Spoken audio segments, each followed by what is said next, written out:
he speaketh a lie, when he speaketh a lie, he speaketh of his own. What? Say it again.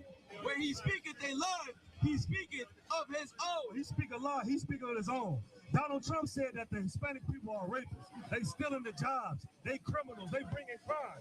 But really, that's what they did. Right. When they came to America, they the ones that bought crime. Right. They the ones that raped everybody. Right. They the ones that stole land. Right. You understand? Right. That murdered to get this land. Hispanics didn't bring it, they brought it. You understand? Read it again. When he speaketh a lie, he speaketh of his own. Right. When he speak a lie, he speak of his own, man. The truth is not in them, man. And that's why if you black, Hispanic, and Native American Indian, you gotta stop trusting these people. You gotta stop going out and voting, thinking that's gonna change your situation, man. Because that's not gonna change nothing. And like this is what's so crazy about it, right? Like only black Hispanic people or forfeit all their people for the benefit of America at the detriment of their own people. No other people would do that, man. Right. No other people will forfeit their people for America at the detriment of their own people, man. Right. But he's so much of a liar, he didn't convince black and Hispanic people to do that. And that's why they say that they got 50% of Hispanic people that they came out and voted for Donald Trump. Why? Because he didn't convince them to forfeit their own people for the benefit of America. No righteous people would ever do that, man. You understand? Only somebody dumb would do something like that. Keep going. For he is a liar. He is a what? He is a liar. Everything that come out the white man's mouth is a goddamn lie, man. He said that he wasn't gonna be separating children at the border, and then guess what? He turned around and he changed his mind and he started separating children at the border. That's why since 2017, guess how many indigenous children that went missing at the border? Over 5,000, man. Over 5,000 children that went missing, and that's not including the ones that they can't find. You understand? You know why? Because they're a goddamn liar, man. Keep going. And the father of it. Right, and he a father of it. He didn't convince black people to vote. He didn't convince black and Hispanic people to be gangsters. He didn't convince us to take on his culture, man. And you wonder why we destroyed. You understand? When the Lord gave us a culture. Let me get Deuteronomy chapter 4, verse 6, Baba Kashab. You understand? The Lord gave us a culture. He gave us instructions on how to live. But because we envy the white man, black and Hispanic people are destroyed, man. You understand? You out here, you came out here and voted for Donald Trump. You understand? But then you talking about you stand for the Palestinians. How you standing for the Palestinians, but you ain't standing for the indigenous people? Right. The Palestinians still got their language. Right. They don't speak Jewish because they was conquered by the Jewish people. They still got their land. They still got a military. But guess who don't got their language? Hispanic people. Guess who don't got no military? Hispanic people. Guess who don't got their culture? Hispanic people. The Palestinians still worship an Arab god. But guess who don't worship their God, man? Hispanic people, man. Read that when you got it. Book of Deuteronomy chapter 4, verse 2. Verse 6. Keep therefore and do them, for this is your wisdom and understanding. The God of the Bible said, keep these laws, statutes, and commandments, because this is your wisdom, man. This is what make you wise. Not going out and voting. You understand? Not trying to join the people that oppress you. That don't make you wise, man. You understand? Find out that this book is about you, and you supposed to be doing what God said. That's what make you wise, man. Keep going. Wisdom and understanding in the sight of the nation. Right. The other nations supposed to see us keeping these laws, statutes, and commandments. And they're supposed to say, you know what? That's a wise and understanding people. Look at they don't have no drug dealers in their community. They don't got nobody that's in the interracial marriage in their community. You understand? That's a wise and understanding people. Keep going. Which shall hear all these statutes and say, surely this great nation. Surely this what? This great nation. Y'all trying to make America great again. We trying to make black, Hispanic, and Native American Indians great again, man. And the only thing that's gonna make us great and make us a great nation is when we just do what this brother said to do. Keep these laws, statutes, and commandments. Let me understand, when you read Deuteronomy chapter 4, verse 6, the Lord said he gave us laws, statutes, and commandments. He didn't give us Christianity. He didn't give us Islam. He didn't give us Catholicism. You understand? He didn't give us my choice, my body. I do whatever I want. I serve the Lord on my own terms. That's not what God gave us, man. The Lord said he gave us laws, statutes, and commandments. Read that when you got it. Book of Ecclesiastes, chapter 12, verse 10. Never trust thy enemy. The Bible said what? Never trust thine enemy. You're supposed to never trust your enemy, man. And if you don't know who your enemy is, I'm going to tell you who your enemy is. It's not just Donald Trump. It's not just the white people that's in power that's oppressing you. The white man, woman, and child is your goddamn enemy, man. That's right. That's what you fail to realize. You want to lie to yourself. You want to say, well, you know, it's just the people in power that's doing this. You know, it's just the people that got money. It's just Donald Trump. No, all these white people hate you, man. They're your enemy. You know how I know? Because only your enemy will hang you on trees from city to city. Only your enemy will put drugs in your community. Only your enemy will take your culture and give you his. You understand? Only your enemy will do that, man. Keep going. That's right. For as iron rusted. Right, because as iron rusted, keep going.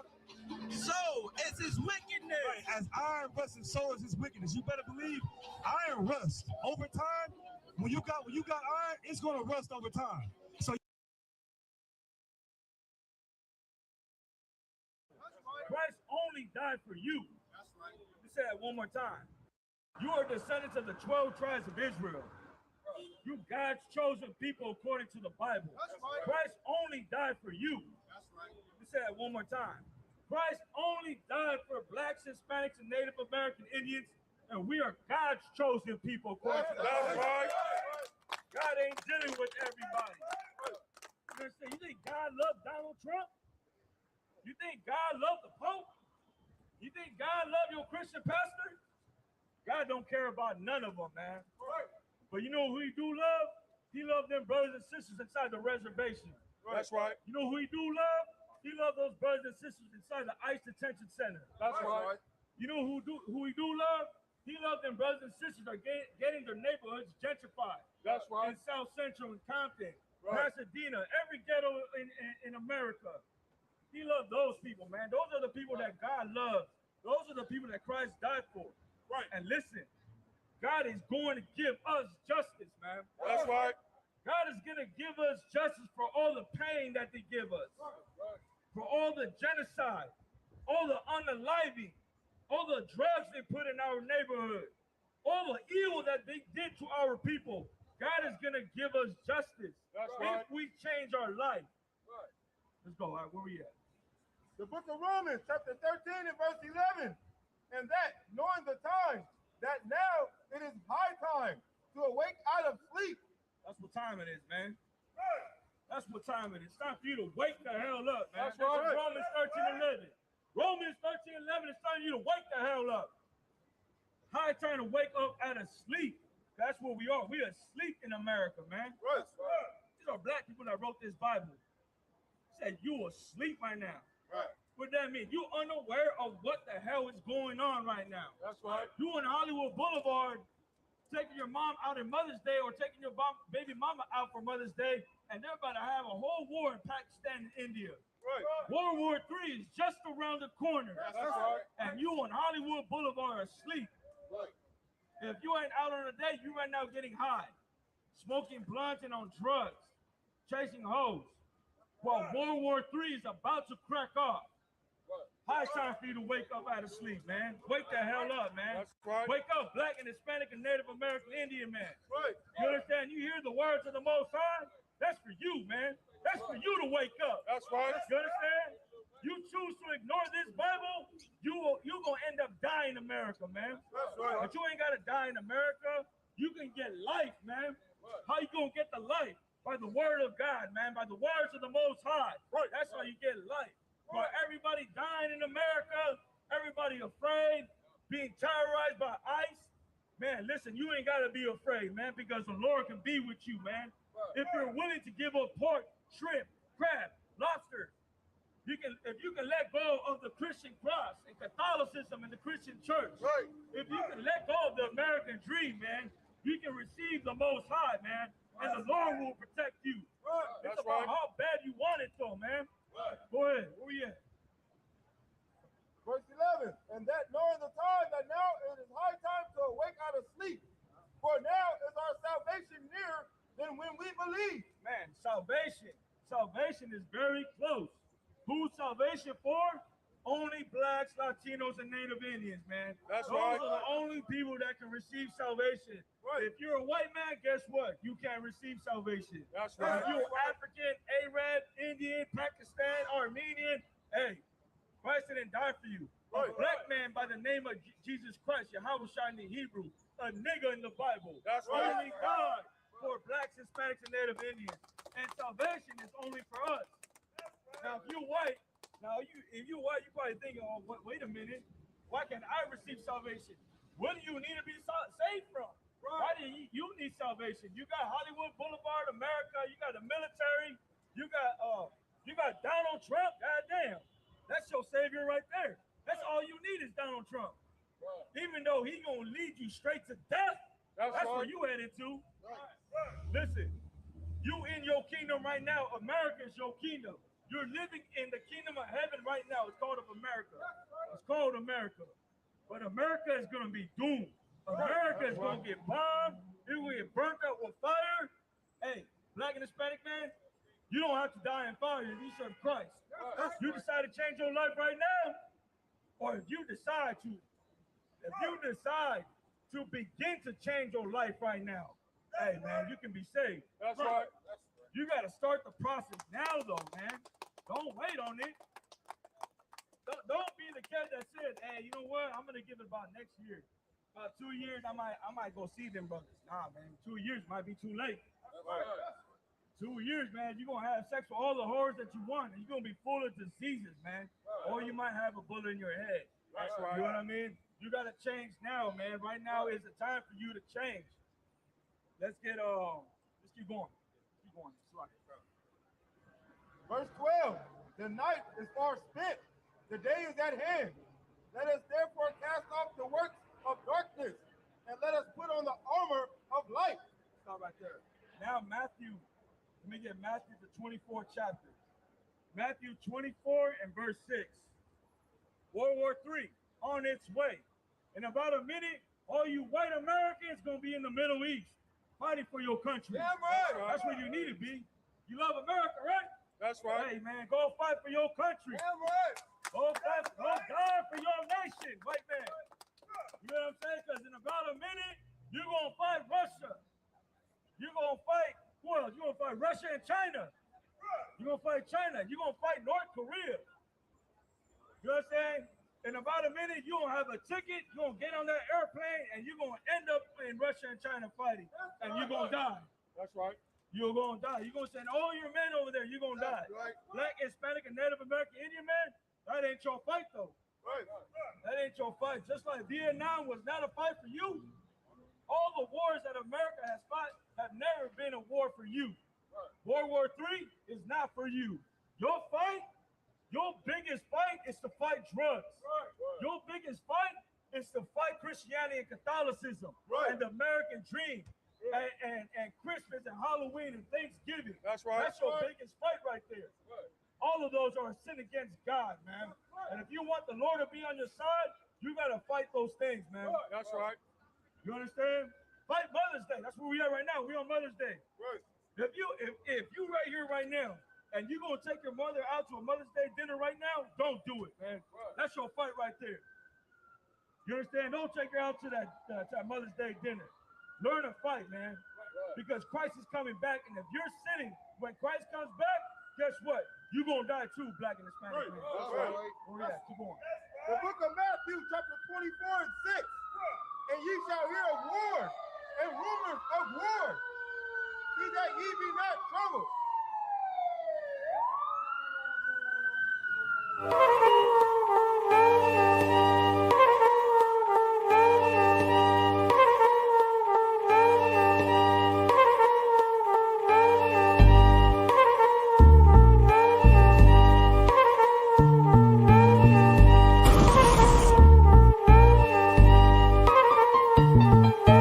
Negros, indios y nativos somos los verdaderos israelitas. ¿Esto dónde lo dice? Esto dice en la Biblia. Show that Puerto Ricans love America, but that ain't reality. Police attack was planned beforehand. Only white cops were assigned. And our only recourse is to defend ourselves. We tried to move people onto the sidewalk, but the police were all out for blood. Another series of protests was staged by thousands of students, parents, and the Brown Berets. In June 1968, the group that had become known as the East LA 13 was released on bail. Demonstrate to our people and we deserve better and that we could, get better.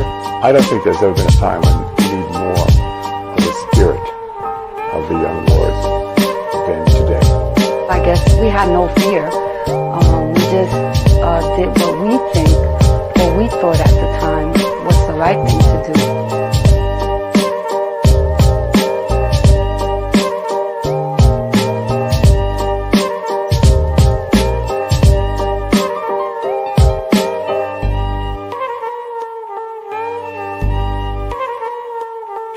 National captain of the Black Panther Party. They are making it their business to process arresting me and my wife, to a process arresting numerous Panthers on the block.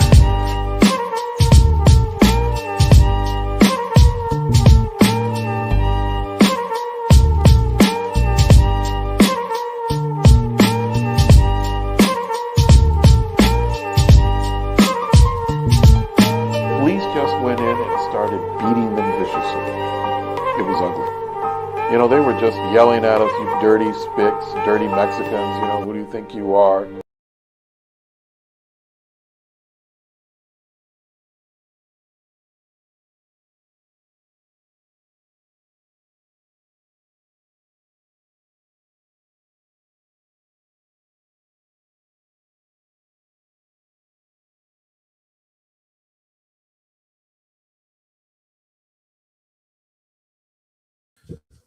Testing. Mic check 1 2. Can y'all hear us? If anybody's right there in the audience, let us know if y'all can hear us or not. Put a 1 in the chat. Check. So far, I'm assuming the sound is good. Just let us know if y'all can hear us, all right? Before we get started, shout out to Sister Olivia Arnold. Shalom, sis. Y'all Shema looked up by Shimi Awashah. No sweat. I think we good on the sound. I'm looking at the recorder right here, and it looks like it's picking up the sound. What's going down, Raza? You understand? Let me know if y'all can't hear us. Just let us know in the chat. But what's going down out there? You're tuned into another night of the Inconvenient Truth. Let's give it a hand, man. Let's give that a hand. Damn right. Let me go. You know what I'm saying? And of course, we're right here, representing the Israelite School of Universal and Practical Knowledge. Okay, Most High Christ, the sister said, they can hear, they got the sound. Okay, represent the ISUPK, the Israelite School of Universal Practical Knowledge out of Southern California, occupied territory, Mexico. You understand? We're right here. This is the Inconvenient Truth. Y'all can find us online on YouTube, Facebook, IG, Instagram, TikTok, Twitter X, or X Twitter, whatever you call it. It's called The Inconvenient Truth 1969. Like, share, and subscribe. If you got any questions, comments, opinions on the matter, let us know what you think, right, about what we're about to talk about, right? Because tonight's topic is, they profit off the vision, how media platforms fuel Black versus brown tension. And I'm sure a lot of y'all out there, are seeing what's been going on lately, right? With Black versus brown beef online, pushed every day online, on the news, in music. So-called Blacks and Hispanics are taught that they're each other's enemies, man. Right. So-called, the raza and so-called Black people, man, we're taught that we're each other's enemies, that we're, quote unquote, inherently racist against one another. We're taught that, we're our own worst enemy, right? We're our enemies. Meanwhile, America, what is America? What is this oppressor? What are these other nations, man? Right. You understand?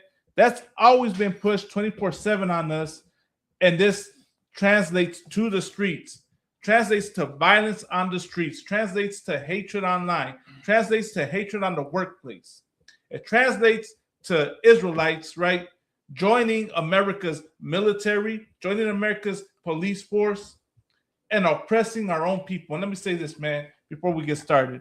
If you so-called Black or Hispanic and you're against so-called Blacks and Hispanics, you got the mark of the beast in your head, man. That's what the mark of the beast was talking about. When you had the mark of the beast in your forehead on your right hand, joining this oppressor's military to harm your own people, man. You know, doing the work for the beast. Right. His philosophy, his propaganda. Right. Hey, right. Go ahead, Salak. Go ahead, sir. Salak. You know what? Let me pull the Bible. What's it called? KJB online up. So. And when you're getting that, like you know, like touching on the title, like who benefits from it, right? Like this is not an accident. Like the oppressor in every nation, right? They use this. This is a business model for Black and Hispanics to go against each other, and it's a mechanism that it's extremely profitable for everyone, right? Except for Blacks, Hispanics, and Native Americans. You know, every nation profits off of Black and Hispanics going against each other at every given moment. Right, Karna. We're the ones who don't profit off of hating each other. Right. But once we come together, how Zephaniah 2:1 speaks about how the Lord says that we have to come together, that's when Black and Hispanic are going to start to profit off unity, off the Lord. Oh, so like, go ahead, sir. No, go ahead, sir. So I'll share it on the screen. You know what I mean? We should definitely share that precept for this, you know? It's a lot, yeah. I'd like to hear anything on this. Oh, God, it's a lot. It's a setting on this. I'll try to fix that right now. Let's see. It's a lot. Don't lose your point, though, comic guy. You're bringing out real heavy out. Yeah, kind of, sir. I yield on that, sir. If you want to here now bring out the, so we could, you know, I don't want my like-minded losers, because he made a point first with the mark of the beast. So if the brother wants to go back to that. I can't hear anything. You want these, sir? No sweat. Oh, sorry. Yeah, you should. Yeah, hold on. No sweat. Go ahead, Kana. No, he's gonna read the verse because you were saying something like my before, you know. God, like we're taught to be against one another, right? This nation teaches us to be each other's worst enemies, man. This nation teaches us that, you know, we're the problem with each other, not this oppressor, not these other nations, but it's Blacks and Hispanics who are the problem, man. You know, and that is something that, you know, has been pushed on us thanks to the Christian church, thanks to America. You know, there's that, what's that mentality called? The crabs in the barrel mentality, where we think we have to fight one another to get a crumb from this oppressor, man. Right. And that's what I learned with all these movements out there, man. Your FBA movements, your Aboriginal movements, man. Even your gang movements, man. All that is to target, is to fight for a crumb from this oppressor, to fight for the benefits of living in America, thinking that you got to be against your brother to get it, man. Right. That whole, you know, I don't know, the programs in prison, the gang culture, that's all fighting for America's approval. And they all failed. Right. And they were never profitable for Black and Hispanics. Why? Because the Lord was never with that. But in the ISUPK, this is profitable for Blacks, Hispanics, and Native Americans, right, because this is built on the truth of the Most High. Right. This ain't built off philosophy and you know, just believing in something that's in vain. This is the truth of God, and it comes with an identity, and it comes with prophecies, you know, and all of that is what's going to profit Blacks, Hispanics, and Native Americans. Right. If I could read the precept. Yes, sir. Zephaniah 2:1. Gather yourselves together, gather together, O nation, not desired. And if I could, like, it's heavy what your brother is saying, and I'll touch on that about the crabs in the barrel. You know what I mean? Because you know, we're busy, like right now with like what happened with that one dude, Hoodstocks, when he said, even though he's not an Issacharite, which is a so-called Mexican today, his father's a Russian, right, Malakma? Khan. His father's a Russian, but of course, our brothers in the world don't see that. You know, he at the end of the day, he is a part of the Mexican street culture, right? Gang culture. So when he says something, our brothers, Judites, who are so-called black people today, will take offense to that as if it's coming directly from a Mexican descent when it's not. You understand? I'm not saying that there hasn't been other incidents where so-called Mexicans, and I'm saying so-called because we're Israelites, you understand, have not said offensive things. I'm not saying that because we have. Right. And so have so-called black people. Why? Because we are the oppressed. That's why the Most High is saying here, gather yourselves together, O nation not desired. We're not desired. We are oppressed. You understand? Of course, we're going to come against each other because we're both trying to eat. We're both starving. We both need money. We're both being oppressed by the system created by the man who put us in this barrel. So of course, out of frustration, out of living in hell, who are we going to fight with? Are we going to go into the suburbs and fight with the oppressor? Are we going to go into the suburbs and fight against the Chinaman? Right. No, we're going to fight with the people who are directly next to us. Okay. That's what we're going to take our anger out on. But guess who put us in that situation? The oppressor. You understand? So we cannot forget what the oppressor has done to us. This whole ICE thing, we can never forget it. You understand? So-called, or brothers of so-called black people, North American Indians. We cannot forget what Esau has done to us.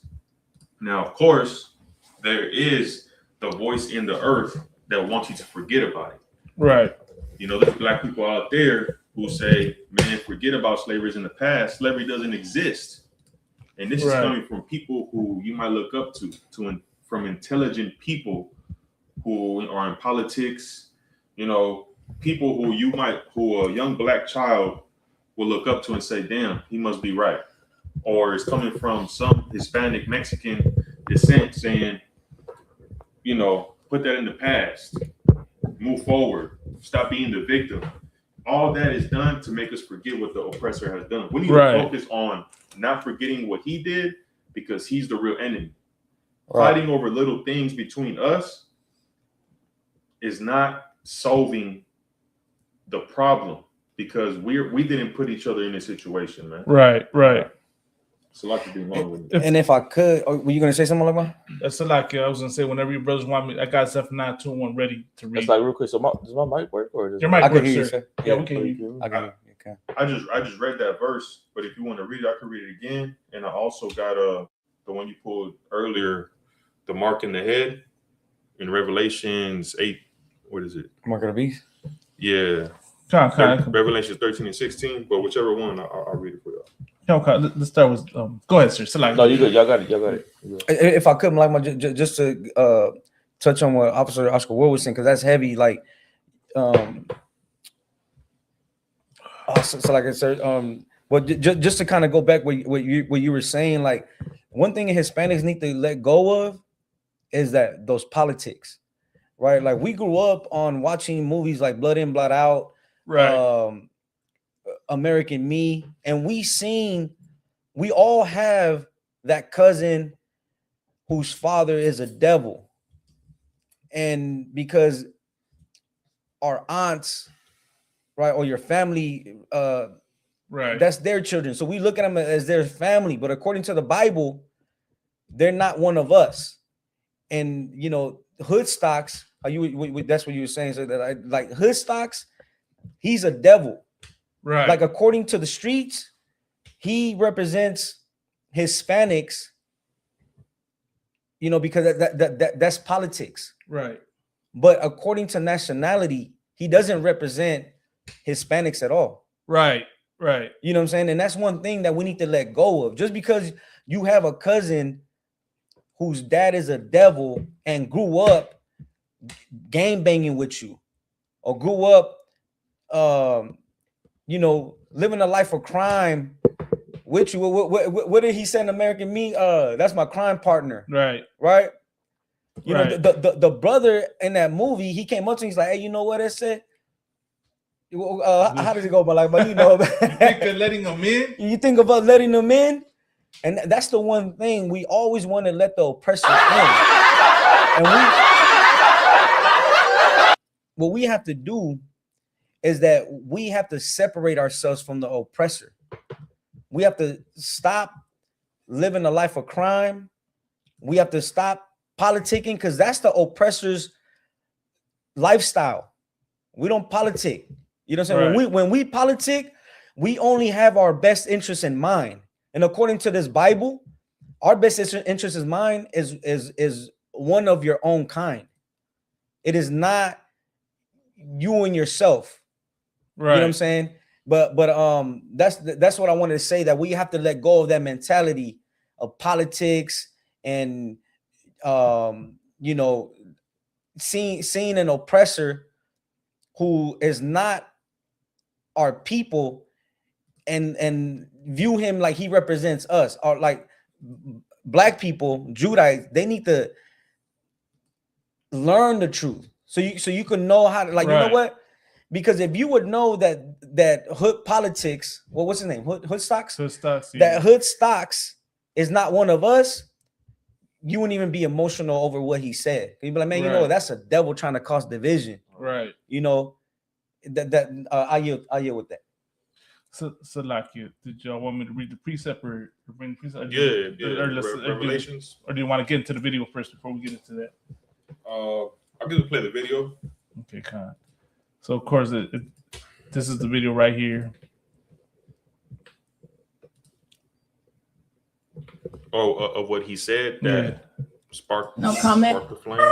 Flag on the plate. Spin saw, homie. What you mean African booty scratcher? For Sereno to be able to so everyone, say some shit like that and get away with it, that's deep. Every action have a reaction. All I'm saying, if a nigga was to react to that, cause I'll be wrong.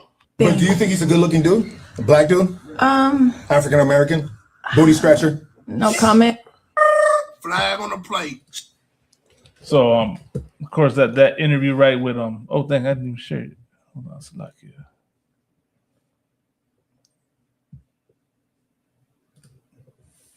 All right, there we go. Let's see if I can find a better video, man. This is just a brother's reaction to it. Meantime, go ahead. Y'all want to talk more on the matter. Right, and that's the thing, when he was saying for a Sureño. Right. You know what I'm saying? Like he everyone believes that he represents Sureños, which he does because he belongs to that label. He belongs to a Sureño label. You know what I'm saying? He's in that world. He's in that world, right? But what we have to do is we got to come out of that world, right? You know, in the book of Revelation, it says, "Come out of her, my people." That means come out of that world. Any world you're in, right? Even living an alternative lifestyle. Right. You know what I'm saying? Being a whoremonger. I got it if you want to read it up. Nah, so I'm just paraphrasing. Sir Salaka. You know, like he's in that world, and because you know you have Bloods, Crips. Like if there was a Crip that was to say something, you know, we're not gonna be like, oh boy, he's different from a Blood. No, we're gonna be like, nah, it's all black people. Right. You know, I'm speaking about Hispanics that are in that world. You know, Southsiders. They're gonna be like, nah, you know, he said that. You know, it's green light. The same thing. You know, Judites. They're gonna hear someone who's of the world of the Southsiders and be like, you know what, is on site with the Hispanics. Right. You know what I'm saying? But one thing that we have to learn is that we got to come out of that world and we got to stop living in that world so we won't be what's the word I'm looking for? So like so we won't have feelings about that world. In other words, I want to read something real quick. I want to read something, a comment that some brother made to this cat. Hoodstocks. The Judite? No, he's Israel. He's a Mexican. Oh no, my bad. He says Panama. So he's probably Central American. Central American. Yeah, Central American. So he tells him in a comment, with love and respect, Mano, I've been following you for a minute. I can tell you're a man of honor. Why not just apologize for an insensitive joke? It's bigger than the internet. There are trolls and racists everywhere, but there are also people who respect and have the utmost love for the people too. Black and brown should really be united on all fronts. That's what he told him, right? And Hoodstocks, Lucky, Sun Tzu. So, like, sir, do you want to send it to me so I can share it on to you? I already sent it to you. So his response to this comment was, "There's no such thing as unity." So you send it where, to Instagram or? I sent it to your text message. Text message, okay. So his response was, "There's no such thing as unity." Mind you, that he is not Mexican. So that's one thing that we all have to, like, get that clear. Right. That this cat is not Mexican. And he knows that. Because he's a Jew. So he understands that the lineage comes from the father's side, not the mother. It was told to him. They even brought a scripture out to him. So he knows that he's a devil. He knows that he's a Russian, Jew, whatever. Right. He understands that he's Caucasian. But he's making it seem like he's Mexican on the internet. Right. And he's causing racial division on the internet. He's pushing the issue. And he's saying there is no such thing as unity. This ain't got nothing to do with you. You Caucasian. You a devil. But you causing conflict, between black and brown. There's a brother telling you black and brown unity, and you're saying there's no such thing as unity. So to me, what I'm seeing is that he's trying to cause that division amongst black and Hispanic, black and brown. Right. And how's he doing it? On the internet. Everybody's on the internet. Everybody watches your podcast. When he said the whole thing of African booty scratcher, that was not an accident. Right. And who even says that? I ain't never heard a Mexican even say African booty scratcher. That's like some who the hell says that? That's some elementary somewhere. Yeah, but he didn't say that's not on accident. He said that on purpose. And to me, he probably knew he was going to get a reaction like that. But so if you Mexican, you trying to defend this cat, you need to really think about it.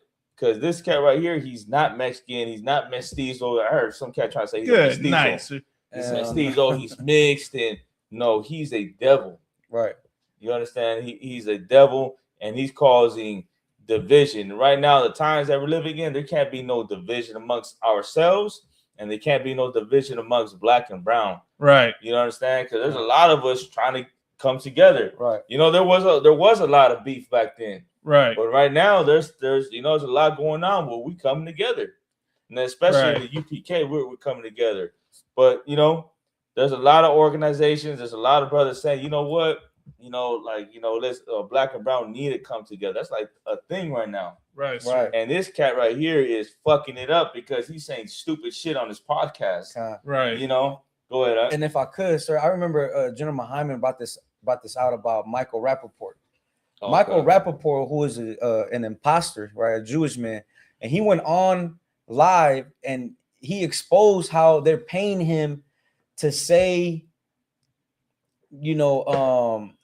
what's the word? To say crazy things, to cause ripples and in the world and division and what have you. And Commander Jenny Hanna also said the same thing, that you will see Black and Hispanics getting paid to go out there and say crazy things. I'm pretty sure he probably gets a check for saying, what he's saying. You know what I'm saying? Especially from his people.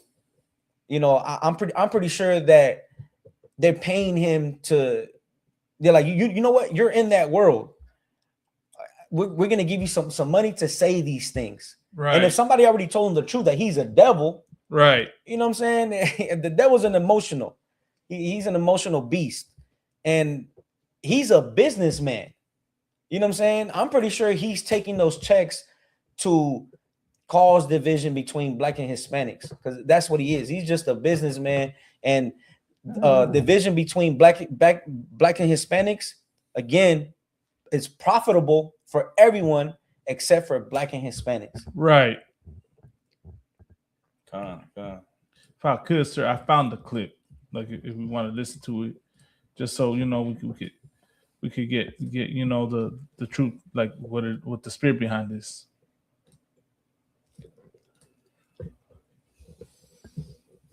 Do you think he's a good-looking dude? A black dude? African American? Booty scratcher? No comment. I don't really. Come on. So he had to throw that in there real quick, right? As he's talking. Yeah. Hold on. What were they talking about? They were talking about Blueface. That she smashed him or some shit? No, like he's asking her if she's attracted, attracted to him. Hold on, if I could, because I don't. Who was it? Was it Yatazar? Somebody Officer Kakamamai in Washington D.C. He just made a post recently how white men are insecure, and this right here just lets you know how he's insecure. And he showed how back in the day the Greeks, you know, would make statues of themselves and say that they had a smaller rod, they're more smarter and wiser and what have you. And he's hurt because he wants to know if she's interested in. So like it coming up. Let's play the clip. What clip? This one right here. Let's continue. Go ahead. I don't really like answer. I mean, do you swing both ways? No. No? Strictly dickly. No, not okay. Wrong question. Do you like black dudes? No. No? Why not? No. Pino Code 13. Oh! That's why she's on Hoodstocks.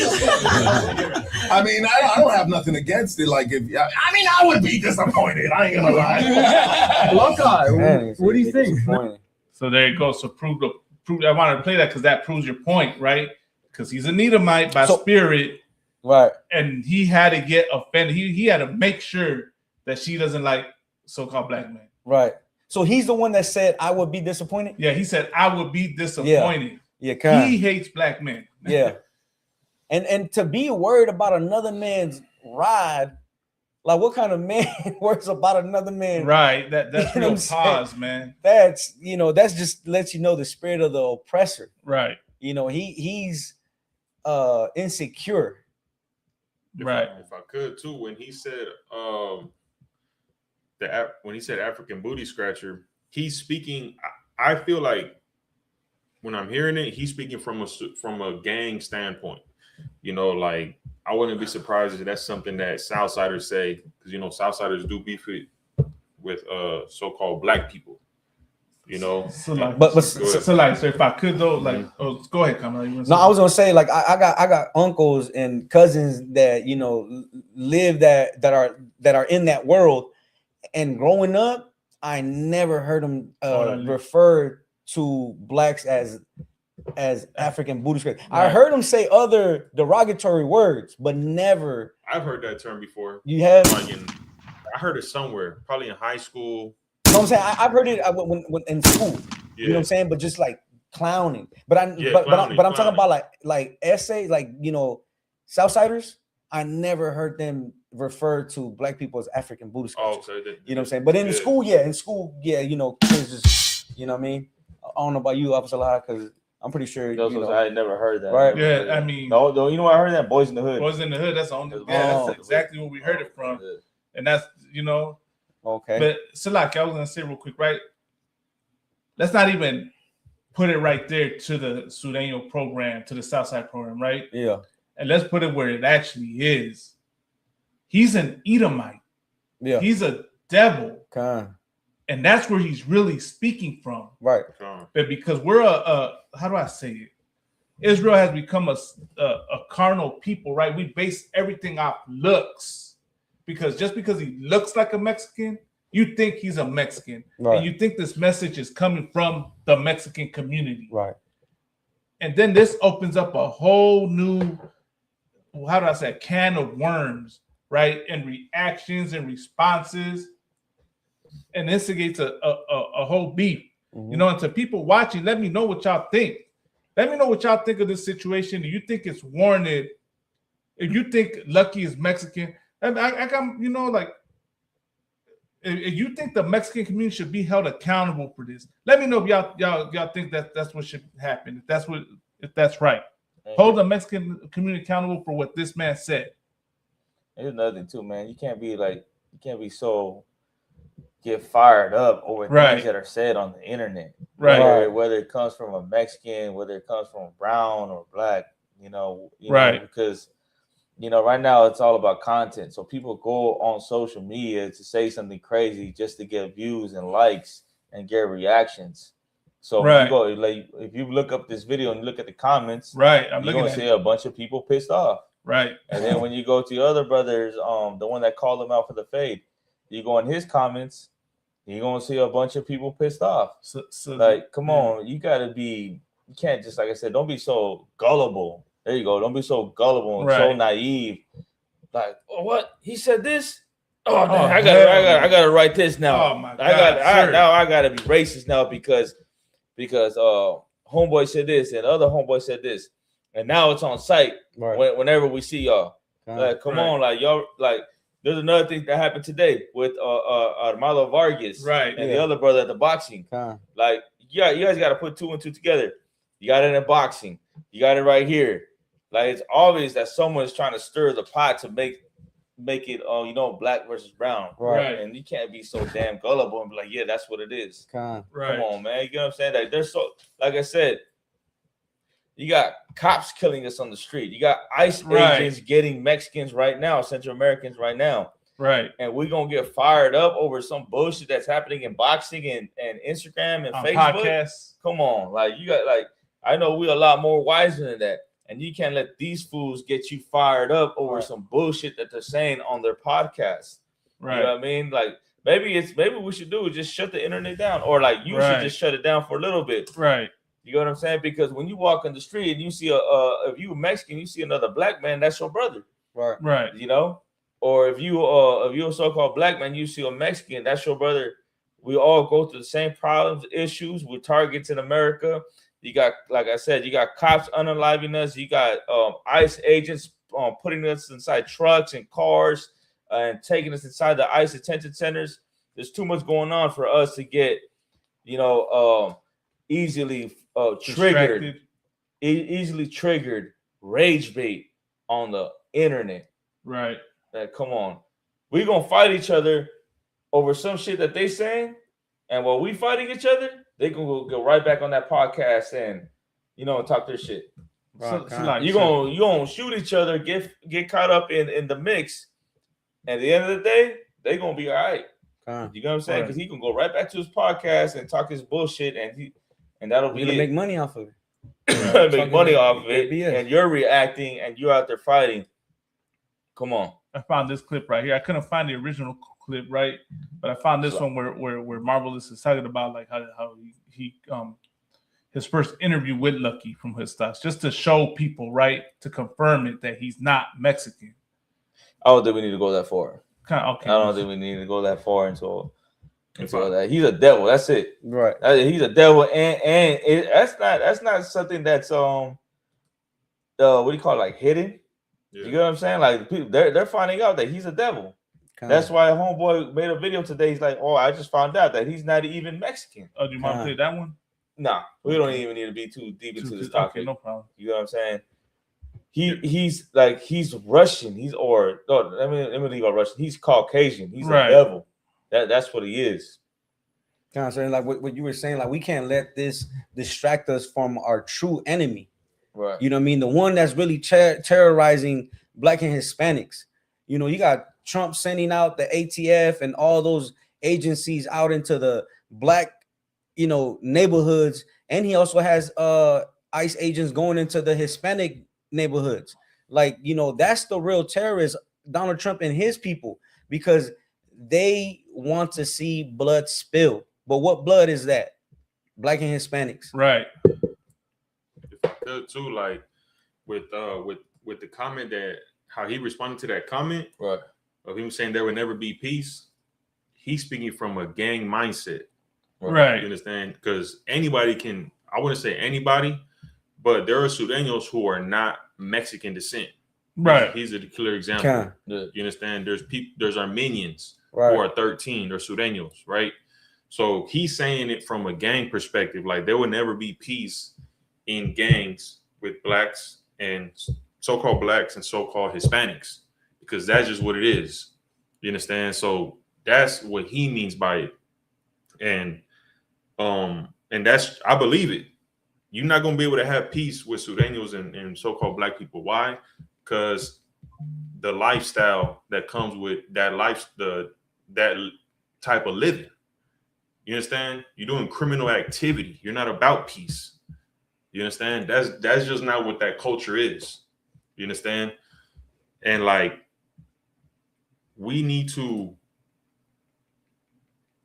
like, there was brothers who responded to this cat, right? I believe it was Gumby, some other cats, right? That's just the only name that pops in my head. A bunch of cats, a bunch of other brothers. Some brother wanted to fight him, catch his fade, right? Right. And the thing is, right, we can't. He's not a so-called Mexican, but there has been incidents where we do bump heads a lot, so-called black people and Hispanics. But that doesn't mean that we're not one. That doesn't mean that we're not the same people. That does not mean that we're not family. Just because this black man wants to beat up a paletero man. Right. It's terrible. They should get checked for it. You understand? They should get corrected. Same thing with us. When we do something shady to so-called black people, we should be held accountable also. But that does not mean that we are enemies at the core. Because even family members get in fights. Even a family, a father with kids, they're gonna hate each other. They're gonna punch each other in the face. That doesn't mean they're not family though. Right. You understand? So that's how we have to look at it. We have to be like this. What Christ said. Christ said, love thy enemies. He wasn't talking about love the white man. Right. Because that's how we interpret it. That's how we accept it. Man, I gotta love the white man. I gotta forgive him. I gotta forgive the white man for what he did to me. That's what a brother would say. That's what a Hispanic would tell you. We gotta move past that. We gotta move past what he did to us, right? But when it comes to each other, and we've never done to each other what the white man has done to us, right? Nah, man, I ain't never gonna forget it. You understand? He killed my homie so and so years ago. We ain't never gonna forget that. But we didn't stop holding the oppressor accountable for the things he did and that he's still doing. You understand? So the point I'm making, we gotta leave the way of life that we learned from this world, gang banging, what we learned from the oppressor, Christianity, all of it causes chaos within us, and we got to come back to the scriptures. We got to love each other. You understand? A Hispanic brother needs to learn how to love a black man. You understand? The Crip stuff got to be done away with. The Sureño stuff got to be done away with. The Norteño shit got to be done. All that gang stuff got to be done away with for us to really come together and serve our king. And so that we can rule the earth. You understand? That's the real answer. You understand? Loving each other. Because that's the one thing that the oppressor does not want. The oppressor does not want us to unite. Right, sir. All right. If I could. Go ahead. I'll say I got a precept right here, right? And I'm going to read this one. This is 1 John 2:15. And it goes, love not the world, right? That's what all that is. The Sureños, the Crips, the Bloods, the Norteño. That's all worldly stuff, man.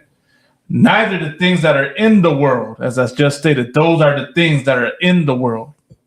If any man love the world, right, you love all them worldly things, the love of the Father is not in him. And that's the thing. When you make gang banging your life, when you make that suicide program your life, right, when you make cripping your life, when you make, hood politics your life, the love of the Father is not in you, man. You serve the world. And to all y'all out there, right, in the world, how much betrayal have y'all seen living in that lifestyle, man. Right. You understand? How many times one of your homeboys gets locked up and the homeboys from your own neighborhood are trying to get at his girl? Right. How many times y'all talk about y'all kicking it together, talking about how much y'all love one another and it's carnalismo, it's brotherhood, you know, ride for my brothers, whatnot. The minute that brother walks away, y'all talking smack about that brother. Right. Y'all plotting on that brother. How many incidents are there within the gangs that the brother that got unalived in that gang was unalived by a member of his own gang? Because there's no loyalty in this world, right? There's no love in this world. This world is hatred. This world is everything. What the scripture said, when the righteous are in authority, the people rejoice. But when the wicked bear rule, the people mourn, man. This is a wicked world, man. And I'm sure a lot of y'all out there are tired of it, man. Are tired of all the hell that you go through, man, from going in and out of prison, from living homeless in the streets, from being, suffering withdrawal, from taking drugs, forgetting the past traumas that you went through. Y'all tired of it.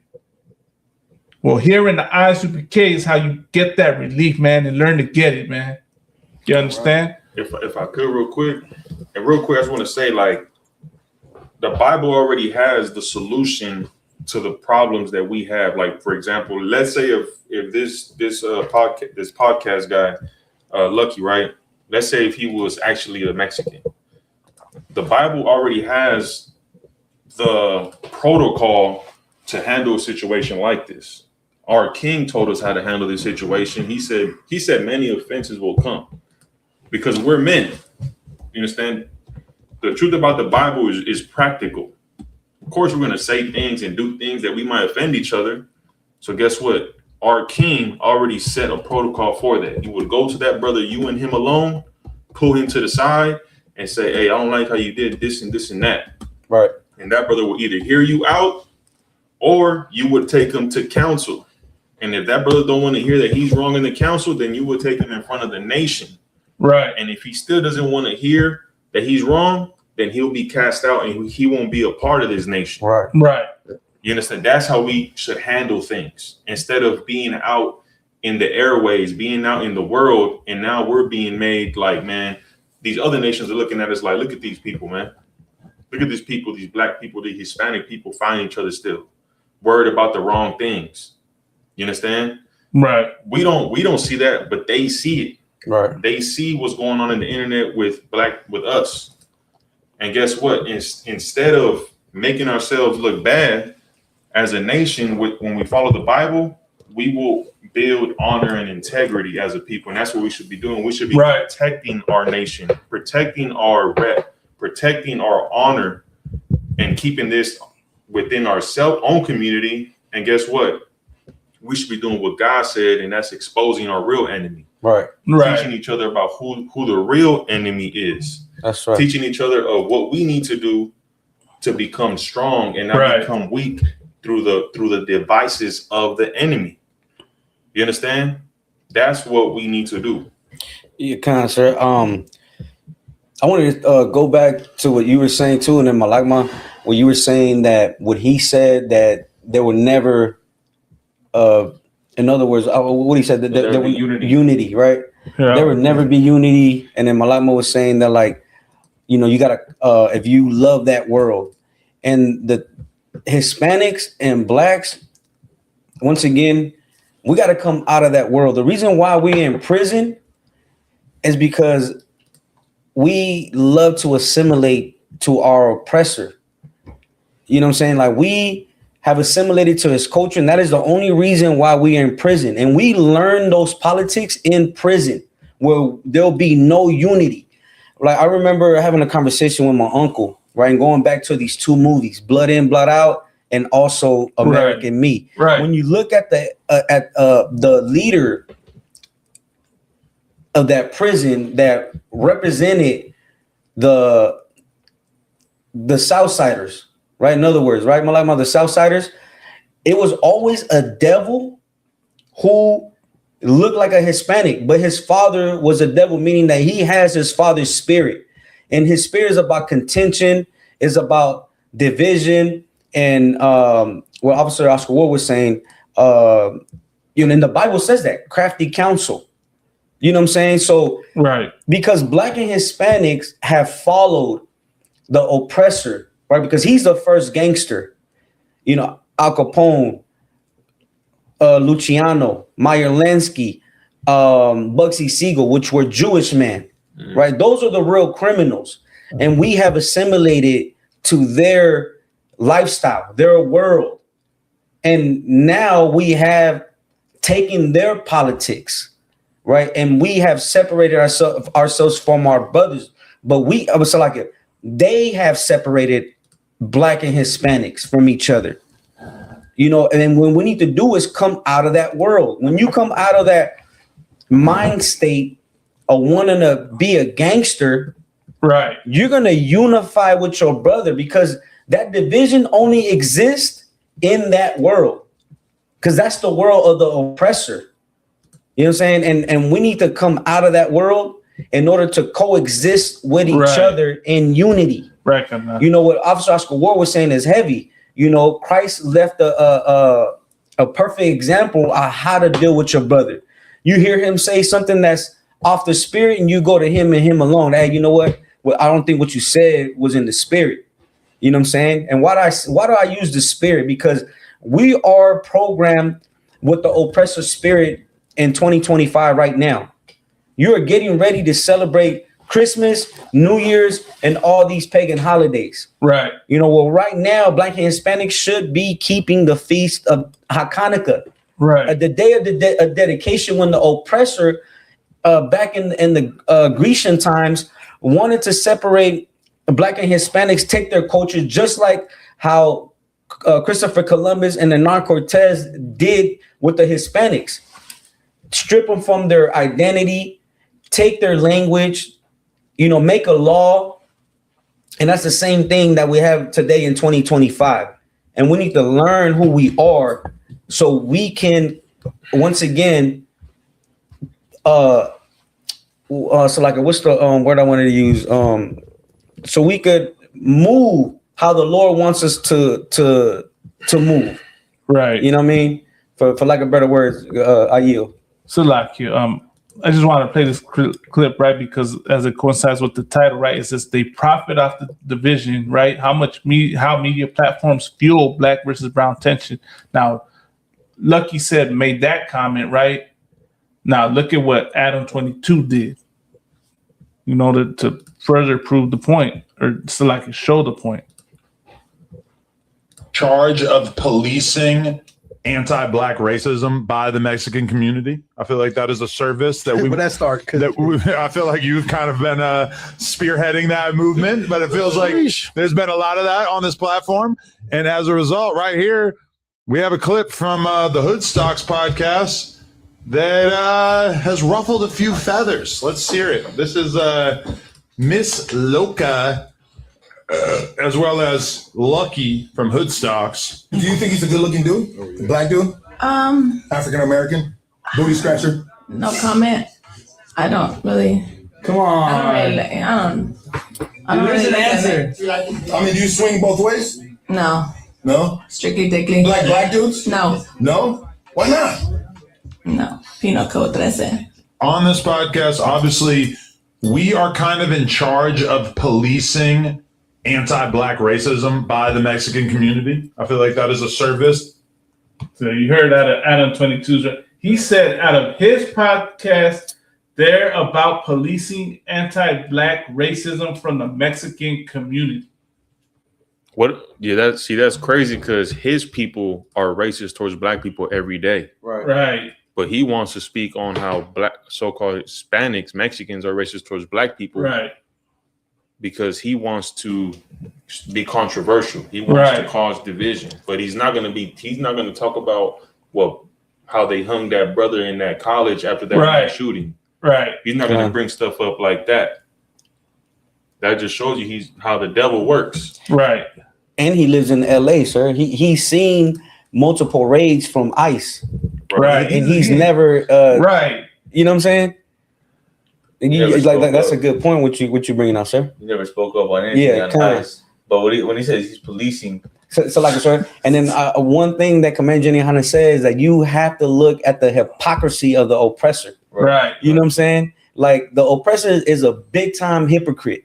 And that's how you know that he wants to destroy something. I got you. I got the precept right here ready, you know. This is Psalms chapter 55, verse 21. The words of his mouth were smoother than butter.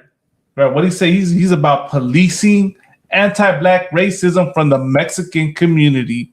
And the black community will eat that up. Like, man, they did. Yeah, exactly. They ate it up.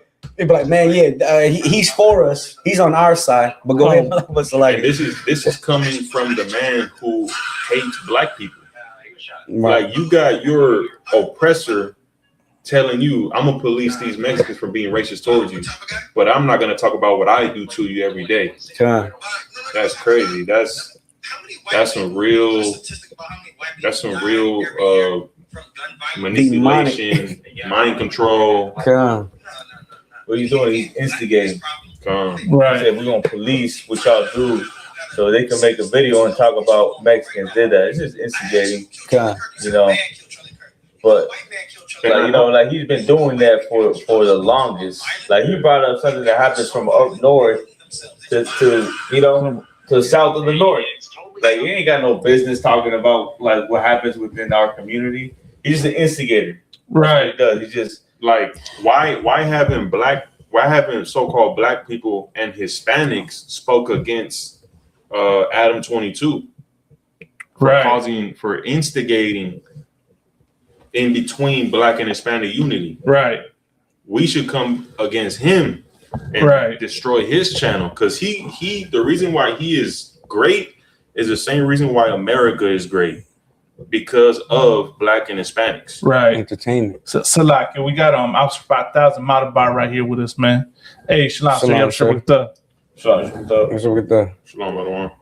and if I could, sir, like that just proves that Adam 22 and Donald Trump is no different. Like I remember a few weeks ago, we were talking about how Donald Trump was saying how he was going to deny the visas from Hispanics that are overweight, but yet the people that are in his service are overweight.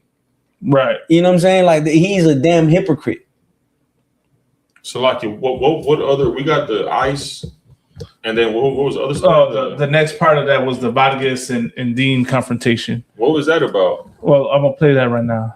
How is that controversial? What made you what caught your eye with that, Malakma? Well, I'll tell you right now. Let's play it.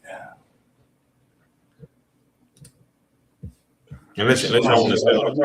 No, we could move. I mean, it's basically touching on the same thing. The same thing, yeah. Like black and brown. Yeah, things are going on social media, racist comments between, you know, black and brown. See, I wouldn't be surprised if this is some CIA stuff right here. Right. Because it's lining up. Right. Like you were saying, Malakma it started with the podcasters. Right. And now it's leaking into this boxing stuff. Right. Because, you know, Commander Jenny Hanna in his lecture, he brought it out. BBL's is CIA. Good night. He was saying how the Don Julio when the Popeyes came out with the Don Julio and the fried chicken, that was CIA. Damn. So I wouldn't be surprised if this is part of their little schemes. You can. You know? So we also got this. Oh, go ahead, sir. If I may too, the thing with the Adam what no jumper thing is, a lot of Negroes get on there and they scared to offend Adam. Right. Oh man. They do it. So like they scared to offend him. Right. To where they won't say nothing, watch stuff go down, they just shut their mouth. He could disrespect them. Disrespect them, whatever they do and everything. And they so scared of losing the job, losing the check, they won't even say nothing. Right. Like they too scared to speak up for our people, so-called Black, Latinos, Native Americans, where they sit there and be humiliated over a goddamn check, over a paycheck. Right. They won't even say nothing. They get disrespected.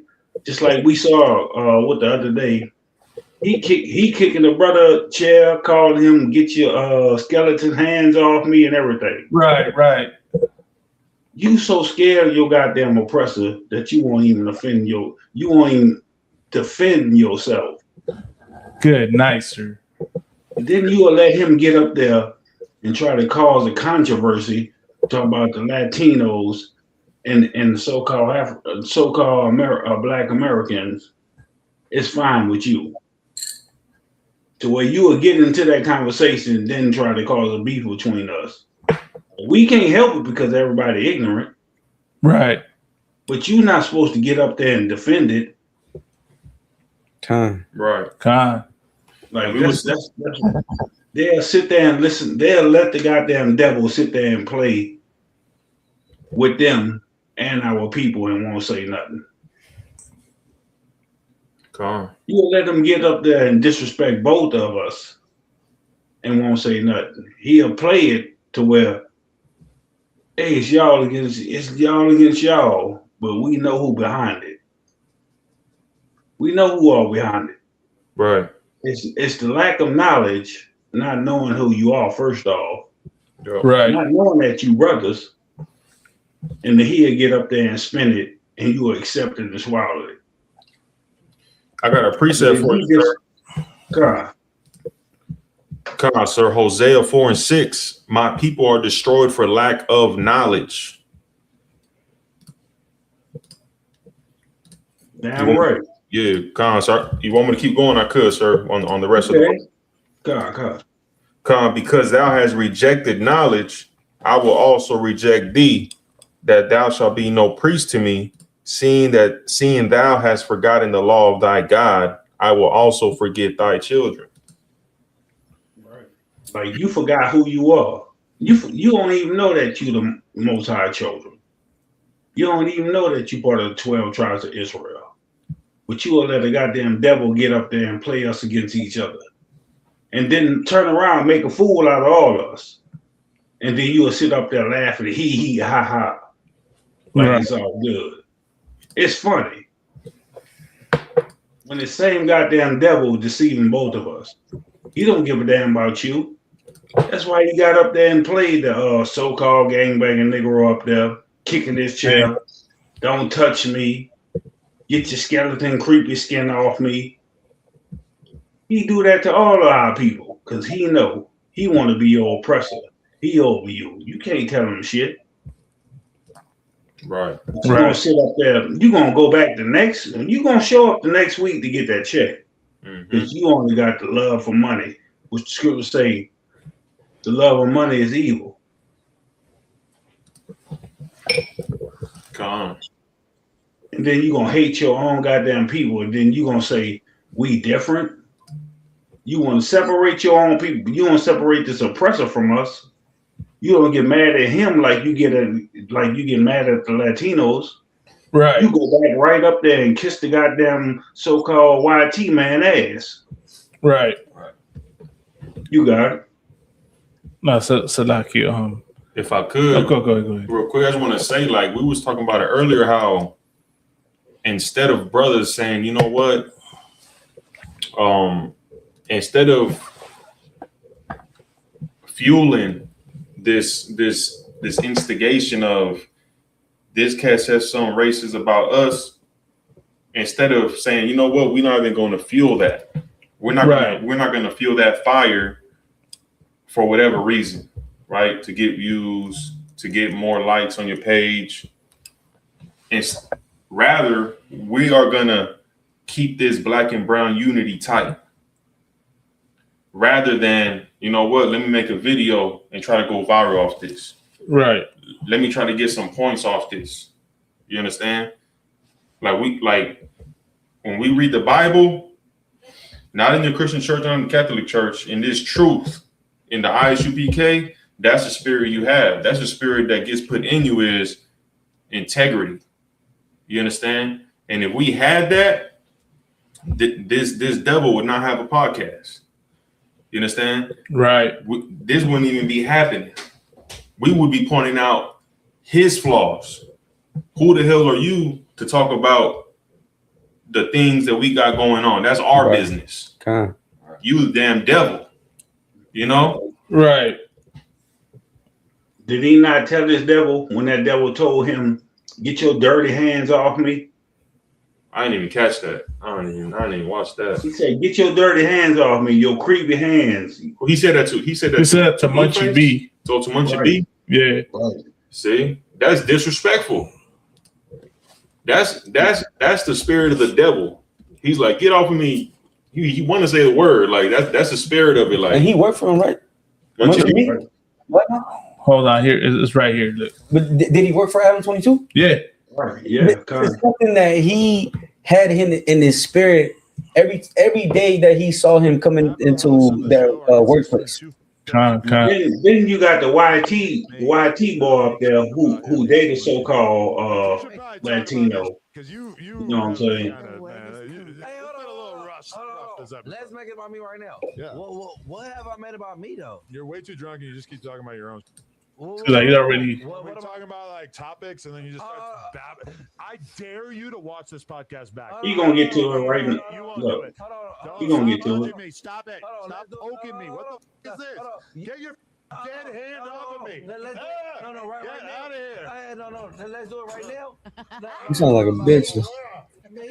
Stop putting your dirty ass hand on me, No. Let's do. Stop touching me, okay? Hey, personal space. My body, my choice. I mean, I don't know if I want to play that He whole said thing. he sounded like a bitch. So like he said, my body, my choice. Yeah. But it's crazy. Even the way he was talking, he sounded like a damn female. Yeah. He say, get your dirty hands off of me. Right. Yeah, he wanted, you know what he really wanted to say, sir. Like, get your dirty hands off me. Don't touch me, Negro. Right. You know what I'm saying? And then turn around and flip it to where they have going against each other. Right. That'd be the crazy part. Like your oppressor in your face telling you, get your hands off me, don't touch me. And know what this nigga we're gonna do? He gonna probably wind up showing up back on the show.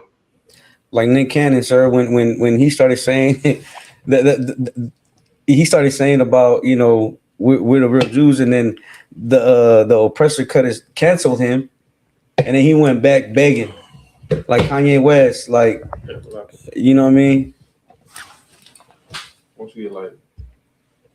God, and that's the problem. That's the problem with our people. We'll be so forgiving to your goddamn oppressor to where we can't forgive our own people, so-called Black Native Americans. We can't forgive each other for nothing, but we'll forgive this goddamn oppressor. That story. Sir. Just to kiss ass for money. Exactly. That's what I'm saying, because he's putting he's paying his checks. He's like, man, you know what? I was drunk. I was out of pocket. I went back and I looked at the tape and I was wrong. You won't go back begging. Right. And then the thing is, we will hate each other so much. You a so-called gangbanger. Right, sir. We will hate our own goddamn people to where you are unalive them for something like that. But do you think about that when it comes to the YT land? You come around, you gonna turn around and kiss his ass just to get a paycheck. God. Okay, say another you are unalive your own goddamn people if they disrespect you that way. Another two, what I know is about Adam 22. I remember, y'all ever seen that one cat? I think this cat's name is Judah, right? And he does the boxing. He put on the gloves, y'all box right there in Long Beach. He be like this. He be doing this. Y'all ain't see that? No? Okay. I'll send it to y'all. So anyways, so he tried to get him on his podcast. Okay. And Homeboy denied it. He said, I don't want to get on your podcast. Right. And he tells him, he told him, oh, you're literally blocking a blessing. What? Because it's a blessing for you to get on my show. Wow. And he told me you're being stupid by not getting on my show. And Homeboy like went off on him. He like, you know what, he called him a devil, all of that. God. I can't think of this cat's name, but that's the way he look at it. God. He look at it like, if you Mexican, you Black, and you come on my podcast, man, I'm giving you a blessing. Like, I'm looking out for you. Right. So you better take this. You better come on my show because you about to get views, which you probably will. But the way he's saying it, like it's a blessing. If you don't call on my show, like you're pretty much like you're an idiot. Like I'm gonna find those messages. It's reverse. That's heavy, sir. Because I was gonna say like he's basically telling him like, nigga, I'm your God. I'm gonna bless you. And then what's that scripture says? A gift destroyed the heart. Right. You know what I'm saying? That's wild. That after that he told them it's a blessing for you to come on my show. Yeah, literally, that's the like word. He feels like he's a blessing for you to come on my show, and you know, like I think we all know what he's doing. Like it's not hard to see that he's just instigating things. Like and he profits off of our what we do. Reactions, our everyday life. You know, that's what he's profiting off of. And, what are you gonna say? You know, just for views and likes. You know, we'll get on that. You know, a lot of our people get on that show. But like I said, we ain't gonna stay too much on this cat right here, man. Nah, this is the next one, sir. Real quick. I was just gonna say, this ain't no different than Rodney King got beat down, and he said, "Can we all get along?" That's crazy. So like, yeah, this is the next clip, real quick, and then we'll move to the next topic, sir. Hey, mama, stay out of this. This ain't got nothing to do with you. That's a fair warning. Deen, stay out of this. Stay out of this. Go make a quesadilla, you fat bitch. Shut up. Shut the fuck up. Go make me a quesadilla. Go make me a fucking quesadilla. Shut up. Hey, mama. Shows what she said, or well, you can hear in the background. There's another one. Like I was gonna say, like something was more clear. I want to see what she said. I seen that clip. I mean, shit. Let me see. Another clip. He said that tortilla fluently. You know he be eating them tortillas like quesadilla. You know he be eating quesadillas. Like we gotta stop looking at this and proliferating this as if. Well, you know what? Like, come on, man. Let me play this next clip real quick, right? Because this ties in with the title of the show, right? So I want to play that because I don't know. I don't have another clip of him to sing it more clear. But of course, that was Vargas and Deen, right? And Deen said make those comments. And look at another heathen trying to capitalize off this. Let me share this one, sir. What's happening? I'm out here in Dubai. Yo, I extended my stay to support the Vargas family, the Vargas dynasty. Look it. I had another event, but you know what? I stayed for the homies right here because they're from the soil. If you know Fernando Vargas, he's a legend in our community, from our soil. So I had to show the homie love from the 805. And his kids right now, they're doing it. That's a beautiful thing. Hold on, so I'm gonna stop there. Did he just say he's a legend for our community? Is that what he's just said? From the 805. First of all, y'all know who's talking, right? No, Mr. Capone. He's saying Vargas is a legend for our community. What community are you talking about, man? You're not Mexican. You're Pakistani. He was just in Pakistan. You was just in Pakistan. All right. No, wait. He's right. He's right. He's a legend for his community. You know why? Because the Arabs capitalize on boxing matches, it's man. It's profitable for them. It's profitable off them, man. Yeah. It's a lot. Hey, hold on. Family that they're all boxing and trying to. Deen, he's a Judite, right? No, but I'm saying, is he a Muslim though? Religion-wise, I don't know. Because he said he mentioned something like that. He was like, "We're in Saudi Arabia," meaning that you have to submit. You know what I'm saying? Like saying that she's out of order for talking to a man or something like that. I remember I heard that when if you play the clip a little bit longer, he was like, "We're in Saudi." He told her to make some quesadillas, and then he says, We're in Saudi Arabia. It's like, yeah.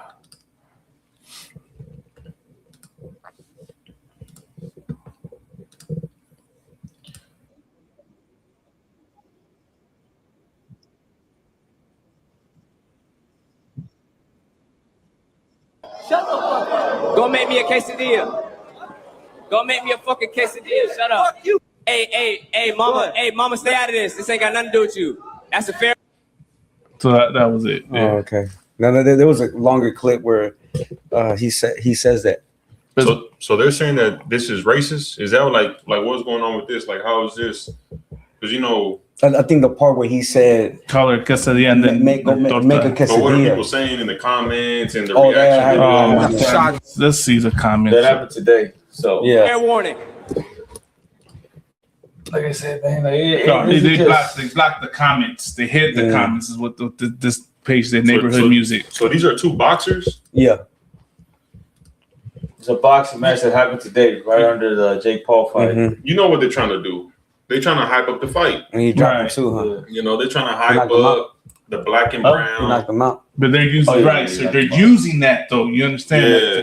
Select, and select. I don't lie. You know what I mean? Like, not to say that we're entertaining this, but the reason why I'm showing these clips, right, and showing this is to go with the truth that who's profiting off this. Oh, right. Yeah, I'm not saying like it's wrong to bring it on the show. Right. I'm saying like, you know, people in the world. Right. We need to stop seeing things like this, and then we forget about who the real enemy is. And that's the point. Yeah, right. Because people see this, right? People see this online, so-called blacks and Hispanics, and immediately lash out on one another. Meanwhile, you're not seeing the true culprit behind it. Right. You're not seeing Adam 22 capitalizing off this. You're not seeing Lucky from Hoodstocks capitalizing off this. You're not seeing Mr. Capone capitalizing from this, man. We'll go out there and fight one another. We'll go unalive one another. Meanwhile, they get rich off this. This oppressor gets rich off of our demise, for lack of a better term. You understand? I think if we just looked at it as entertainment, we'll be all right. You can't be on there again like, what, he said this? Right. But what? But you know, it's just it's on fucking Netflix. Right. God damn, like, you know, it's on Netflix. This is all entertainment scripted. They're telling them to say that. No just different to than get the fight. WWE. You know, fired up. That's WWE. Right. That's all it is. Man, it's like I was watching WWE last week. I was watching it last week. I was watching little clips. No, I'm talking about yesterday though. Oh, okay. Because we watched it last week, and then I started digging through it. You know how much racist things that are on WWE, Booker T, Vince McMahon, all of that. There was no hype over everything that they were saying, you know. But for some reason now we're getting like we're seeing the Vargas fight, right? Seeing the Vargas and what he's saying. What's the guy's name? Deen. Deen. What he's saying, and now we're getting fired up. I go on my social media. I've done seen like 5 different pages on this. Right. It's every other post is about it. And if I could, sir, too, like Malak was saying, you don't see who profit like Bob Arum and all these devils who are promoters, right? They always profit off of black and Hispanics coming against each other. They always set up fights where a Hispanic fights a black or a Hispanic fights a Puerto Rican, because that's where the money is. It's all right. It's profitable for black and Hispanics to go against each other, and it's all entertainment. But once again, it's profitable for everyone except for black and Hispanics. Right. You know, there's a thing where they say that if you want to like sell a fight in boxing, either you're gonna put black and brown, right, or like Puerto Rico and Mexico. Yeah, like when you put those Puerto Ricans against the Mexicans, right, those fights sell. Yeah, like with Cotto, Canelo, what's it? The tall, skinny Puerto Trinidad. Yeah, Trinidad, Macho Camacho versus Camacho. Yeah, those fights sell. When we fight each other, those fights sell. Right. You know, nobody wants to see a devil fight. Imagine that. I mean, and what you're saying though, well, it's the same thing in this context. Like black versus brown, like, you know, we're gonna go crazy over that. You know, but we can't be so gullible and naive into buying into this. Yeah, sir. Like we can't let this entertainment distract us from our true enemy, the terrorists. And we're about to show you some real stuff right now. Like, we're going into what's really going on outside of the entertainment and things that you're seeing on TV and Instagram, Facebook, social media. You know, we're going to show you like a real issue, a real problem. So before we get there, I just want to share this precept and then we'll get in it. Just, right, so people understand that how this works, right? This is Deuteronomy 28 and 43. The stranger that is within thee shall get up high, above thee very high, and thou shalt come down very low, right? Mr. Capone, Adam 22, Lucky are all strangers that get above us very high. All them, what the managers, what The they call promoters, it? the boxing promoters, the new, I forgot, just the Arab. They're heathens, right? The heathens. That capitalize on. What was that fight we were watching with the Arab sheik from Saudi Arabia? He was right there in his traditional. Yeah. And how much money did he stack up from that fight? Like they're getting up high. Meanwhile, we shall come down very low. We're nearly beating each other to death for their entertainment. Oh, real quick too. Now you touched on that. Like Terrence Crawford, they were trying to get him to fight Canelo, right? And that Arab that you're talking about offered him $50 million. Right. He said to give you $100. They said no. It's not retiring. But you know what? They had the $100 million. Yeah, he do. It's nothing to him. Yeah. Right. $100 million. It's like $100 to him. They probably ain't no damn because they got it. Yeah. They're like, hell no. I wonder why, like maybe they're looking at him like, who do you think he is? Like, you the performer. Right. You're not gonna talk to me like that, right. Probably, Like, come entertain me is the whole thing, right? Yeah. So like he shall lend to thee, and thou shalt not lend to him, right? As you just said, the 50 million, the 100 million that he's offering for the fight. Right. You can't offer that to these oppressors to do that for themselves, but they can do that to you. Right. He shall be the head, and thou shalt be the tail. And right, he offers you that money, and you'll follow him, but you can never offer him that money, and he follows you, right? And that's what happens when we don't come back to serve our God. When we don't come and learn our true identity, when we want to live in this world and we want to be, Hispanic, we want to be Latino, we want to be Black, Native American, but we don't want to come back to who we truly are and love each other. We'll be quick to fall for everything they throw at us, all the propaganda, and hate each other instead of love. The Bible says forgive your brother, right? The Bible says if you got an issue with your brother, go to him and him alone instead of making a reaction video, online to what somebody said. Go to him and him alone and tell him his fault, man. Work that out instead of going online and making a reaction for views, right? Because they capitalize off you doing that. You don't capitalize. You make a few bucks here and there, but who's the one really getting rich out of that? They are, man. Right? So come back, Raza. Come back, Black man and woman, brown man and woman, to the truth, man, to your true identity, man, and learn to love that Mexican man and woman as yourself. Mexican man, Raza, come back to here, learn the truth, and learn that the Black man and woman is your brother and sister, man. Right. Come back and love them and forgive them if you're that offended. Right. 70 times 7. Y'all got no problem forgiving America. Y'all got no problem forgiving the white man. Forgive that Black man and woman. Forgive that Mexican man and woman. But right. No, damn right. I'm right. That's real quick. That scripture does not apply to Lucky because he's not a brother. Right. He's a devil. Right. That's the only thing we gotta wake up to is that he's not Raza. Right. Mr. Capone is not Raza. Right. You know what I'm saying? Like these people that are making money of us are not our people. Right. And the main problem that we have is that how so quick we are to defend him. Right. And that's a problem that we have. They think, because he has a bald head. He's from Highland Park. He knows some Spanish. Like we gotta defend him. No, like he's not our people.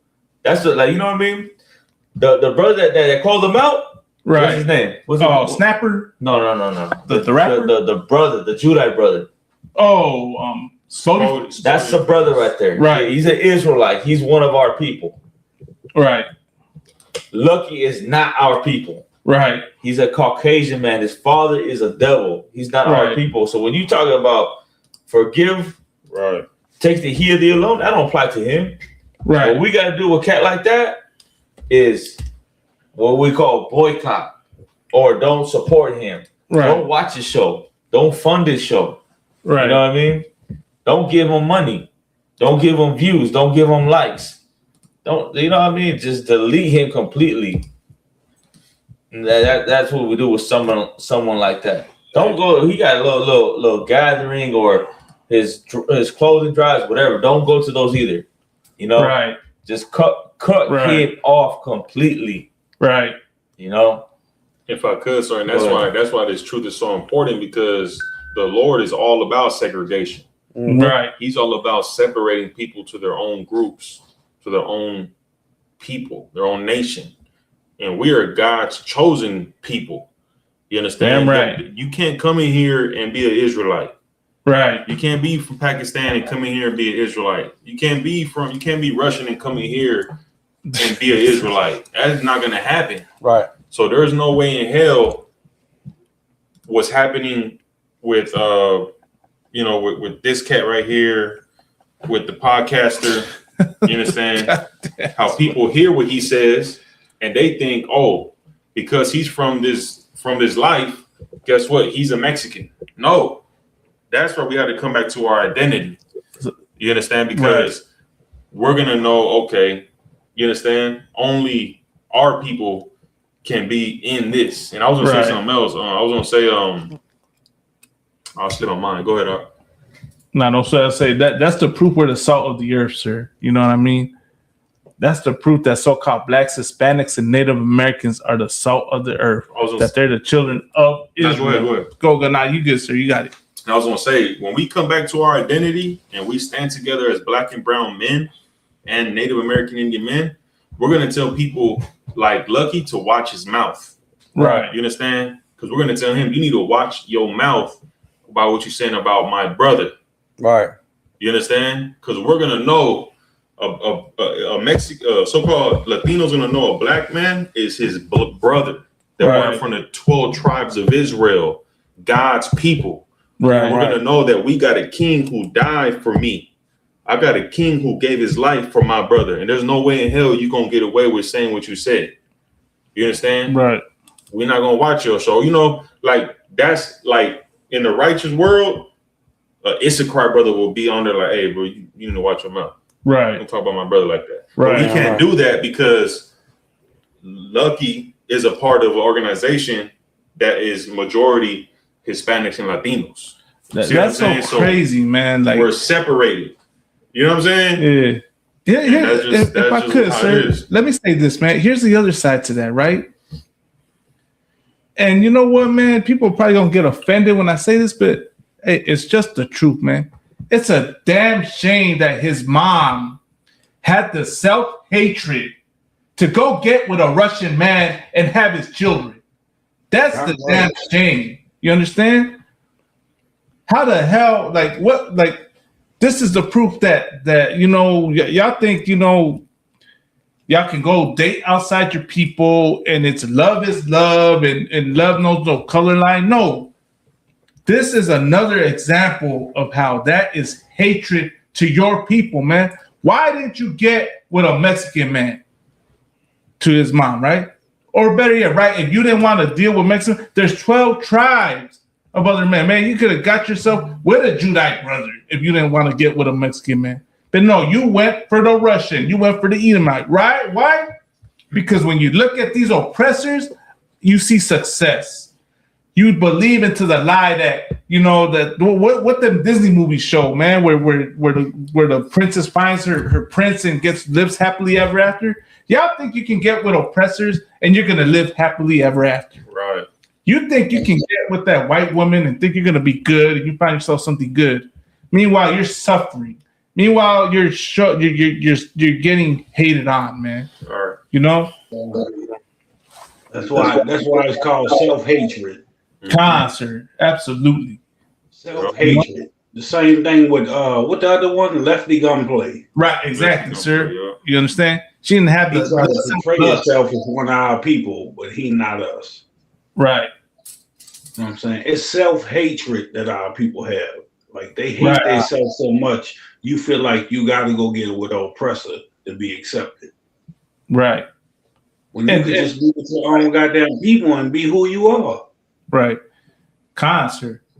And that's the point, right? Because people will get offended and say, oh, well, you're being racist. I'm not being racist, man. I'm showing love to my people, man. We don't, what is it? We're not against quote unquote interracial dating because we necessarily hate the other races. We're against it because we love our people, man.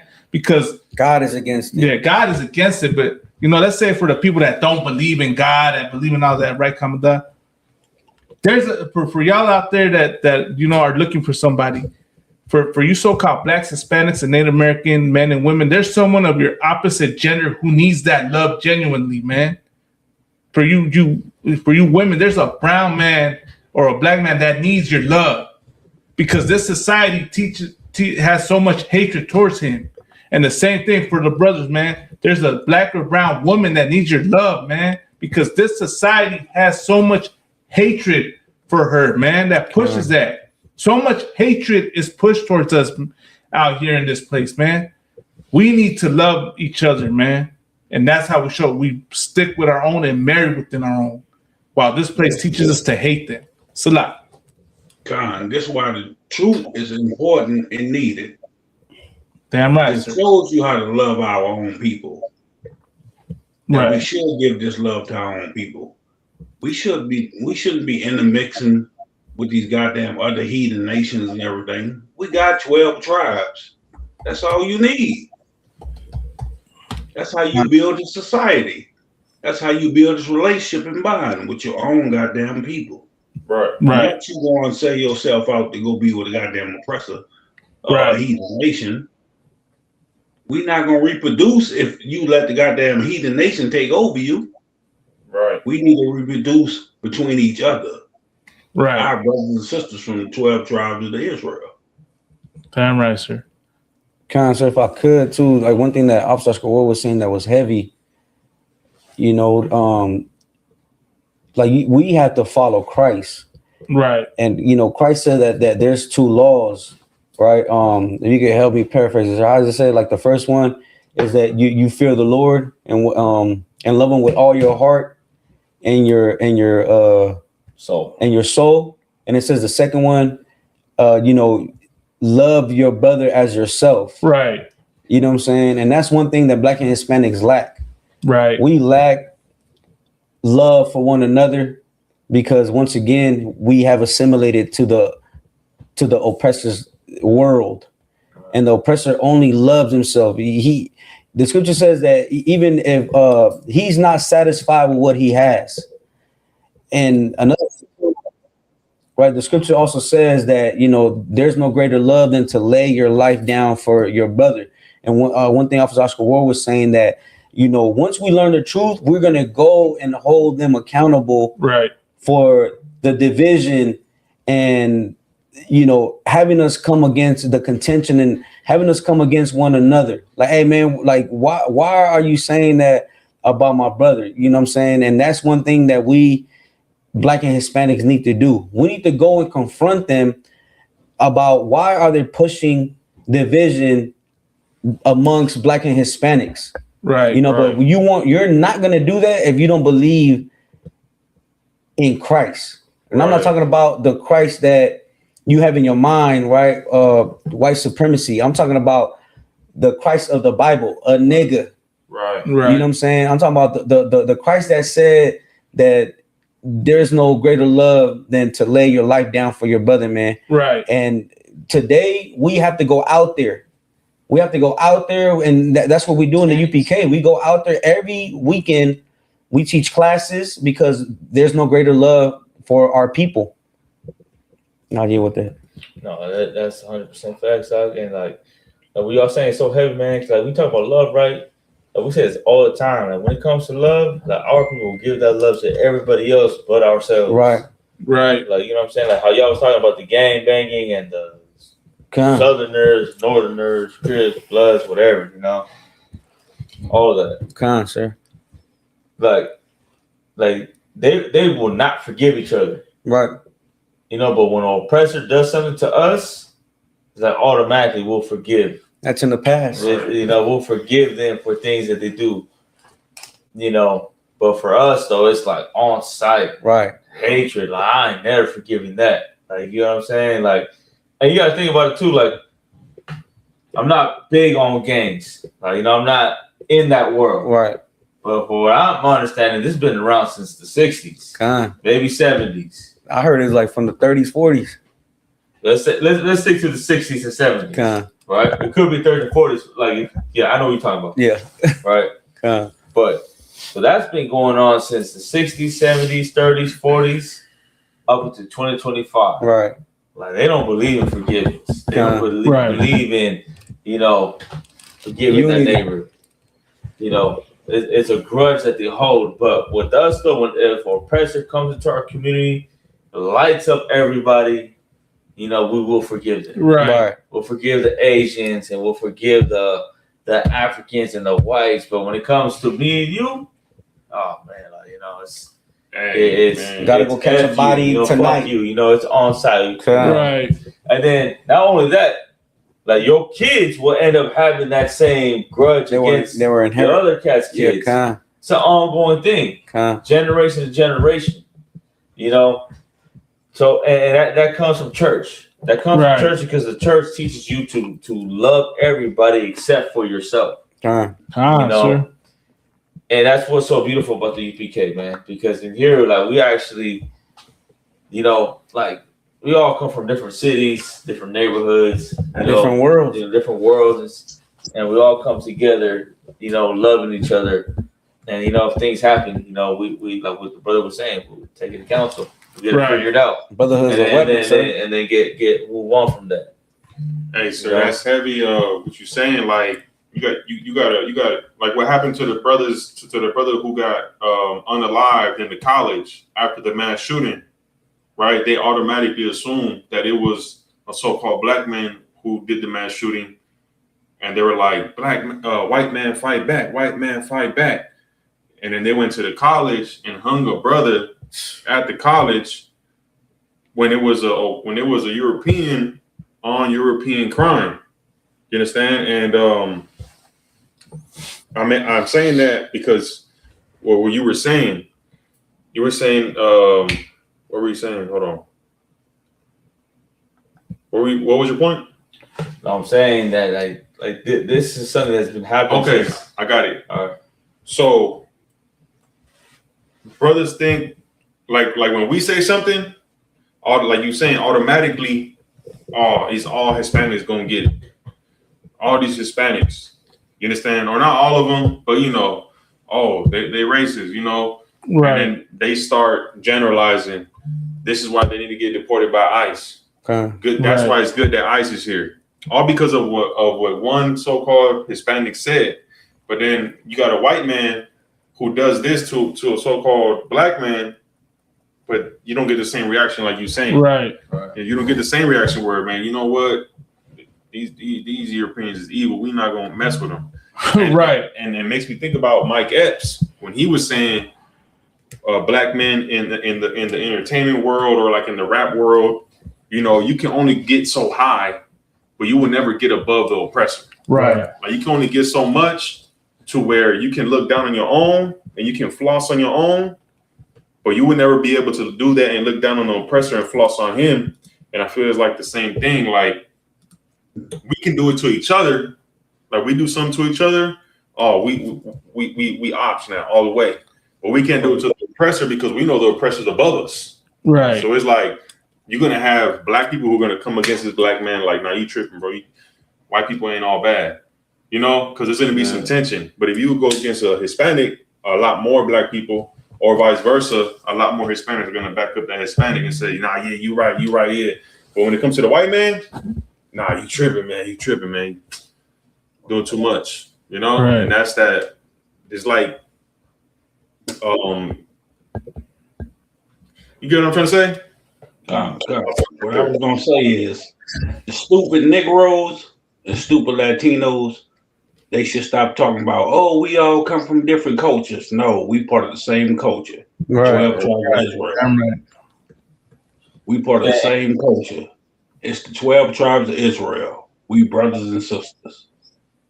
We all do everything the same. If you so-called Black, Latino, Native American, everything we do is the same.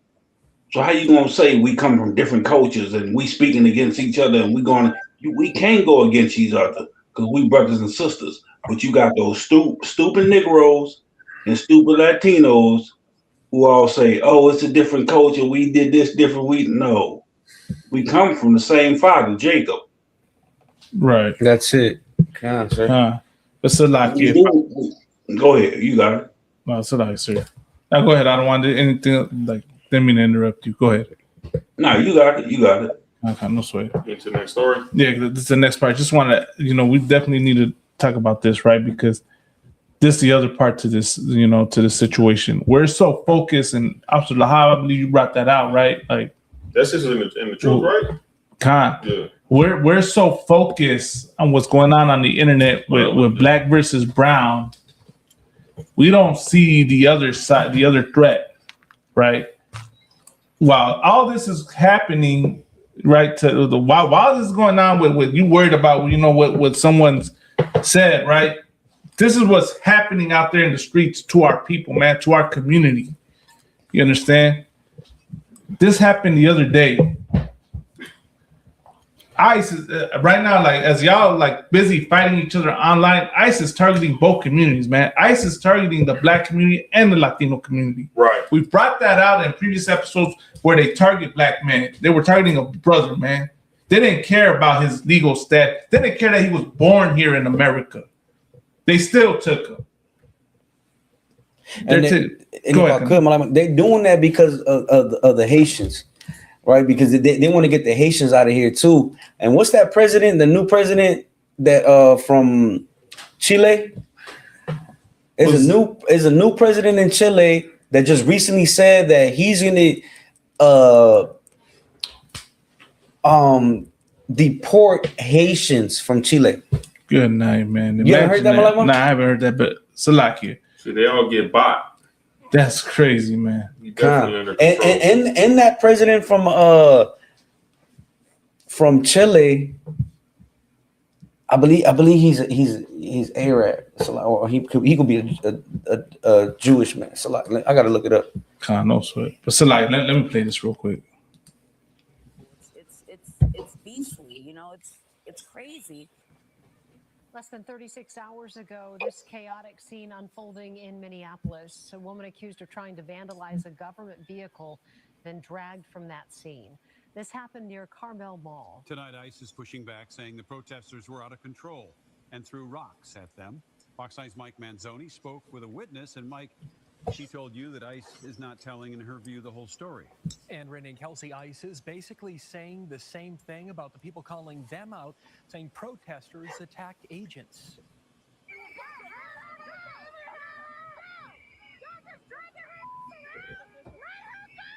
As ICE agents dragged this pregnant woman across the street, Tanika Dorch watched and recorded. They chased her down to the corner and they took her, and they were really forceful and brutal with her. She's pregnant.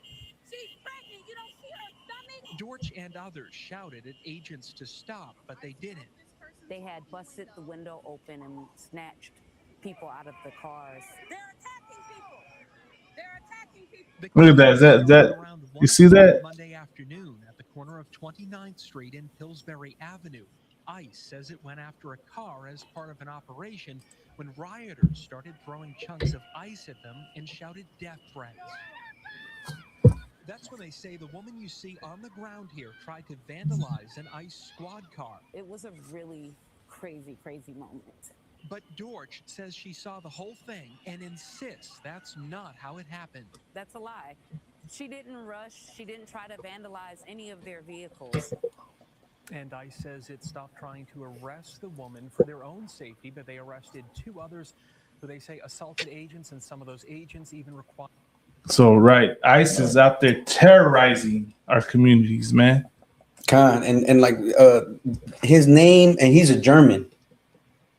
His name is Jose Antonio Cast. Imagine that. And he's the new Chilean president. And he said that he's going to what did I read? It's like that he's going to deport But he dragged the sister out from her feet, right? Dragged her on the ground, man, and lied and said that she was vandalizing the car. And as the sister right here brought out, that's not true. That's not what happened. You know. So like, if I tell you how many months it was, how many months? No, it doesn't say. She's pregnant, but she's pregnant. You know, and that shows how evil this oppressor is, right? Let me read this precept real quick. Are we on it? You know. So regard it should regard the elder. Khan, sir. While you grabbing them, like, if I could, because it isn't Trump's forefathers German as well. Khan. Right. So if I could read this, it says Chile's new right-wing president-elect Jose Antonio Cast, and this is the same spirit of the devil. Right. The scripture describes them as fierce countenance, right? And it says one on promises of a tough stance on migration, including mass deportations of undocumented immigrants, which would likely affect Haitians and other groups, though through large-scale deportations, right? And that's the thing, that the oppressor, no matter where he is in the world, he's about hurting people. That's what he's about. Go ahead, Malama. No, so okay, like, So of course, sir, to bring out that situation, right? This is what Deuteronomy 28:49 says. It says, "The Lord shall bring a nation against thee from far, from the end of the earth, as swift as the eagle flieth, a nation whose tongue thou shalt not understand." Now, when you look at the history of who these oppressors are, right? Where'd they come from? They came from far. Donald Trump came from where, Kamada? From far. That president you just mentioned, where'd he come from? From far. From the end of the earth, as swift as an eagle flight. What's the symbol of the European nations? Many of them have a symbol of the eagle. How they move swift, right? Quickly came in and, try to, destroy and oppress us, right? A nation whose tongue thou shalt not understand. And our ancestors did not understand, English, Portuguese, German, French, any of that. And these oppressors came in and stole the land, erased our culture, our identity, man. And did so many horrible things to us, right? And as you see in this video, right, this poor sister, look at this. In the next verse. A nation of fierce countenance, which shall not regard the person of the old, nor sure favor to the young. They didn't care that she was pregnant. They didn't care about that child in her, snow. Right? In the snow, carnal. The fierce countenance. You Christians out there listening right now, you gonna tell me the Bible isn't talking about us? Right. You telling me that so-called Latinos, so-called black people are not Israelites? And if I could, Malama, right? Because look, once again, looking into what we keeping right now for 8 days, right? The Feast of Dedication. When you read about the Feast of Dedication, you read about these German generals, and they did the same thing. It expresses. Do you remember the name of the general? Remember, Tabawan was teaching on it, and then Greek generals. I said Greek. German. Oh, so like it. Greek generals. That's what I meant to say. These Greek generals, and it describes them with fierce countenance. Right. You know what I'm saying? That this prophecy is being fulfilled today in 2025. And here in the video. That's what I'm saying, in 2025, right? Because it happened in any so like a captivity we was under the oppressor with the Grecians, Christopher Columbus, Hernan Cortez, and it's happening today in America, and it's also going to happen in Chile. Right. It's going to happen because this is a man of fierce countenance. Right. Salakia, if I may, if you look at right now, you can look it up in Louisiana. They got the ice agents out here. They already arrested 350 people out here in my city where we at. They said their goal is to arrest 5,000 people. They said that's their goal, to arrest 5,000 people in New Orleans. It's like that's what it says. They move. They're swift as the eagle. They're trying to move quick on those numbers, trying to make it happen. That's the spirit of the devil. Right. Like I said, the street I live on right now is full of Latinos. They scared to even come outside because it's ICE shit. Things that's going on with ICE. They don't even want to come outside right now. Out here in For the LA, last month, 2.5 months, they haven't even been outside like they used to be. Sir, out here in LA, I remember when it first started cracking down, right? And then brothers and sisters that had doctor's appointment didn't even want to go to the doctor's appointment. They'd rather suffer their ailments before they go out and get caught by ICE. Right. They stopped going to work so much that one of my slaveries, this devil, she's like, oh, my maid doesn't want to, and I told her I'll send her an Uber. I told her I'll go pick her up, and she's afraid to come out. Even the kids scared to go to school. Like their parents and even the teachers telling them to stay home. So like I said, recently it was a video that I seen where it was a teacher, and she's a substitute, a devil.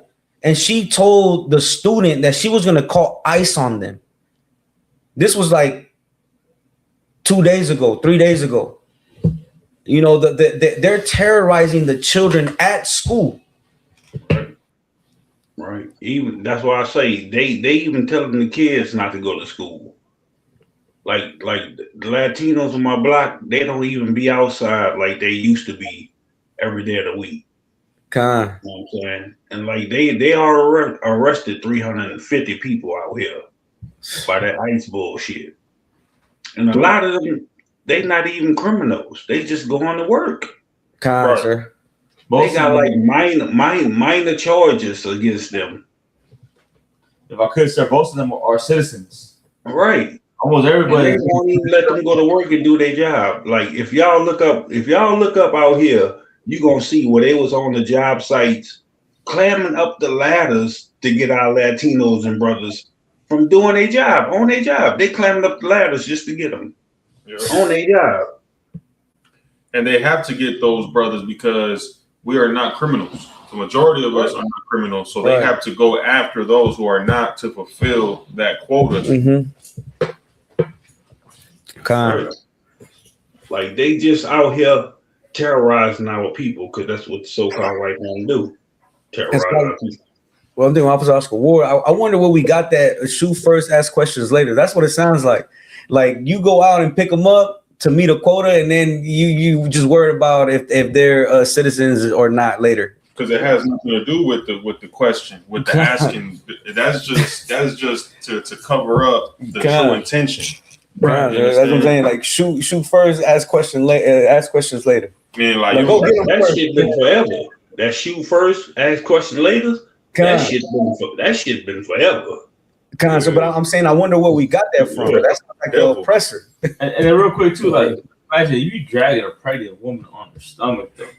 Yeah, like, come on. There's got to be like some type of protocol on how to deal with a pregnant woman. I think if you hit a pregnant woman in her stomach, that's damn like attempted murder. Yeah. Oh yeah. You know it is. You hit a child, so it should be. It should be. But when it comes to the oppressor, they don't give a damn about that. Right. You know why? Because they got their justice system to protect them. Or they gonna make up some kind of lie to protect them. It says that they hold themselves not guilty. Right. Yeah. And hold themselves not guilty. So like I said, you know, my whole community is the whole street I live on is Latinos. And they be scared to come outside because they know what's going on with the ICE shit going out here. They won't even come outside. And that's on purpose. The so-called white man got them terrified to come outside, and they ain't doing nothing wrong. They just trying to work and do their job, get paid, provide for their family. And this is the thing too, sir. It's on purpose that it's so difficult to get papers. It doesn't have to be difficult. They make it difficult because they don't want us to get papers. Because the whole plan is to bring us over here, use us for labor, give us false promises to make us labor, and then when they don't need us, guess what? Y'all get rid of you. Y'all illegal. Y'all shouldn't even need. Our people shouldn't even need papers to be here. They should be the ones that need the goddamn papers. They the real goddamn immigrants. And so, like I said, like the devil is so crafty, right? Because they were telling Hispanics, if you self-deport yourself, you know, you could come back, you know, the legal way. But you know what they started doing?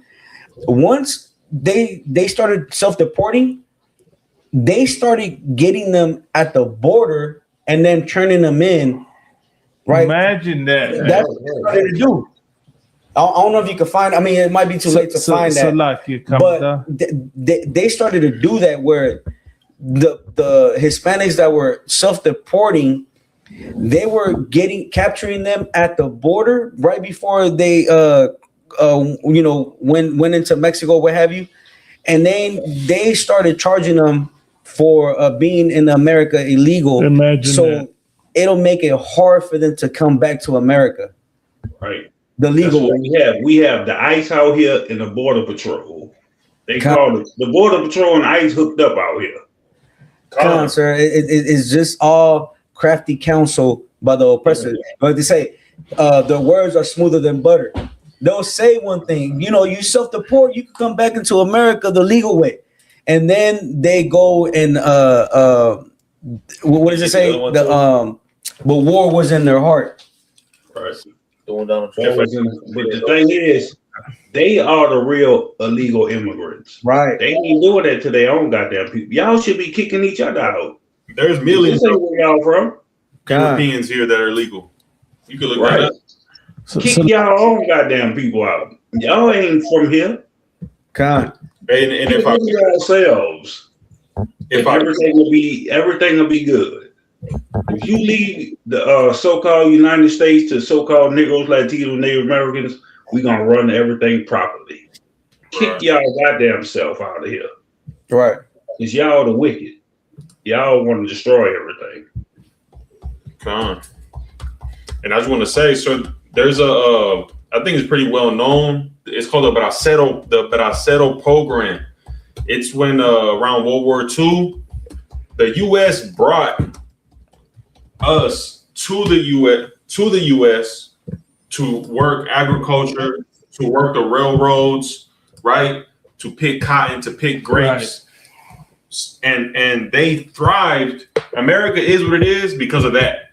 You understand? They profit. And they gave us false promises, right? We're gonna pay y'all, right? Blah blah blah. We're gonna give y'all housing while y'all over here, treat y'all right. Whole time we're over here slaving, getting paid nothing, and what we did get paid, if anything, was stolen from us. And all that work that we did, guess what? It made America rich. You understand? But guess what? They're not gonna honor that because really they're the immigrants, right? We was here, but guess what? Even if they were just, they would say, you know what? They deserve to be here because our agriculture thrives, our economics thrives because of what they did. And that just shows he's the damn devil because he's not going to honor that. That just shows, it should show you, Hispanic and Latino man, that this place is not here to serve you. It never will be here to serve you and to profit you. You understand? You got to turn to the Most High so that he can destroy this devil. He can destroy this system, this government, this empire, because you will always be a slave in his empire. Right. It doesn't matter if you vote. It doesn't matter if you wave the flag. It don't matter if you marry a white woman. You're going to be a slave. Right. And the only way to get yourself out of that slave position is to serve the Most High, come back to Christ, because in the Bible, guess what? White people are going in chains. That's right. They're That's going to right. be in the dirt. They're going to be picking carrots and picking onions and goddamn raising my sheep. And guess what? You're not going to be doing that. And on top of what you're saying, they shouldn't have to say they bought y'all here because y'all was here already. Right. They the ones who came here. They shouldn't never have to say we bought the Latinos up. Our people was already here. Don't say y'all bought us here to do something. We was already here. Y'all came here to steal from us. Y'all invaded the goddamn lands to steal from us and try to rule over us. But in the end, you're gonna be pissed off when y'all the slaves, when y'all serving us. That's the reason why y'all bow down to us and kiss our boots and everything now, because you know you people wrong. And that's why they try to say I bought y'all here when we was already here. You ain't bought us no goddamn well. You bought us diseases. You bought us plagues. You bought us lies. You bought us Christianity. That's what you bought us. And that's why they want to build these damn robots, because they tired and sick of seeing us, because they know they owe us. And they know it's like a love and hate relationship. Even to this day, they need us to live. Right. Without us, they're not going to live. Why did they bring us over here? Because they don't want to, even to this day, they don't want to do the jobs that pay low. They don't want to do the construction jobs. And I'm not talking about union jobs where you get paid $60 an hour. I'm talking about the jobs where you get paid, where you don't have a union. You work a construction job, you get paid $100 a day. Why are we doing those jobs? Because white people don't want to do those jobs. Right. You understand? That's why we're doing those jobs. And we're not stealing nobody's jobs. You understand? Another thing the white man is doing is that he's contracting Hispanics to do jobs for them, and then he doesn't want to pay them and tells them that he's going to call ICE on them. Right. He don't want to pay him when he wants to get something for free. Right. Is a robot going to tell you how many nutrition you need for the day? Is the robot going to tell you need this much vitamins for the day? Right. They just hate us. They need us, and they want to make robots to get rid of us. Right. They want the robots to work. Right. That robot can tell you, hey, you dying today. You need to back up off high cholesterol, this or that, or whatever. Robot can't tell you that shit. That robot ain't gonna have the spirit of an Iskrat either. You know, like, I don't know if y'all know this, like, if you have a white boy that be around a lot of Mexicans and Central Americans, and they, like, on the low, they like being around us. You know what I'm saying? They probably won't admit it, but they try to, like, you know what I'm saying? Like, they try to bond with us, like their music, like how chill we are and everything like that, you know? Like the music, like the food. They try to vibe with us. And, you know, and like I'm saying, like, it's irreplaceable. You know what I mean? But it's like, that was it. What we get though? So, like, I just want to play the couple clips right here, sir. And I got the one that you asked for. Look at because brothers were asking earlier, right, why they're doing the arrest now and ask questions later. This is why. This is why they're doing it, man. Right, and this is, like I said, this is what's really happening that we're not paying attention to.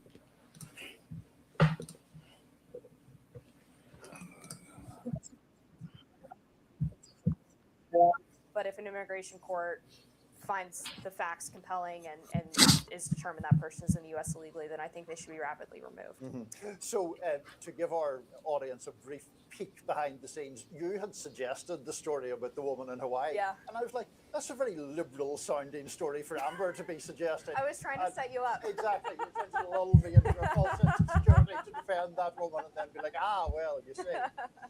So look, I mean, I think that obviously if there are issues like that where it's plainly against the law to get married, purely for green card purposes and all of that sort of thing. I don't know the particulars of that case. I assume she denies that was her intention. Of course. We always give people due process here. To get to your point, like, there should be due process. People should get a chance to say, I'm not that person. So that's a different clip, but that's not the one.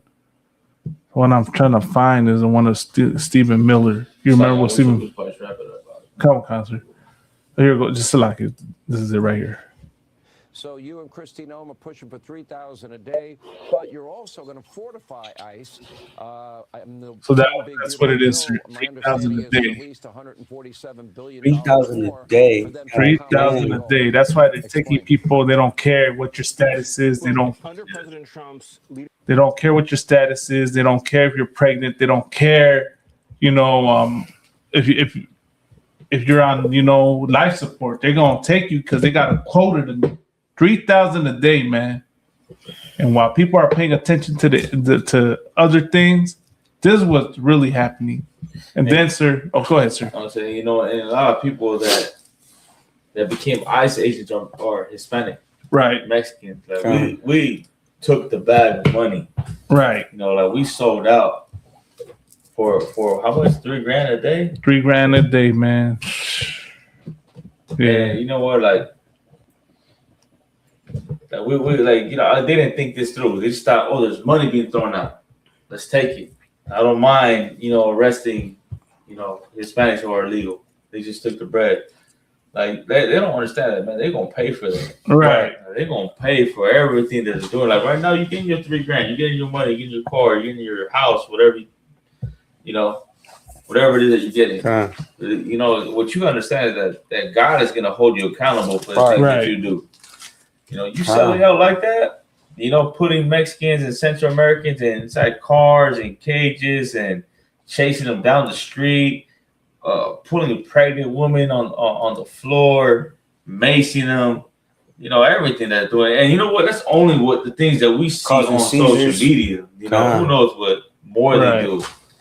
Like, man, you gotta understand that God is gonna hold you accountable, right, for the things that you do in your lifetime. You know what I mean? And then when you're on your deathbed, begging God for mercy, man, like, you might not get it. Because you show no mercy to the people, man. You show no mercy to your own people. Right. You show no mercy to kids and babies and women and children and men. Like, honestly, like our people did not care. You are Mexican, Hispanic, and you are ICE, you have no care. You're showing no mercy to our people. And don't ask God for mercy, man, because you might not get it. Right. So if I could, Christ said this: if you did it unto one of the least of mine, you done it unto me. That's what they don't understand. They don't understand that if you hurt any Hispanic, any Black, any Native American, you're doing it unto Christ. And when Christ cracks that sky with 200 million angels, best believe that you're going to reap what you sow. Right. Man, that's heavy coming down. And so like it real quick, right? This is the next clip that you asked for, sir, and we're gonna close it out. Y'all want to win America's love. Y'all will hate one another for America's love. America does not love you, Black man and woman, Latino man and woman. This is what Donald Trump thinks about you.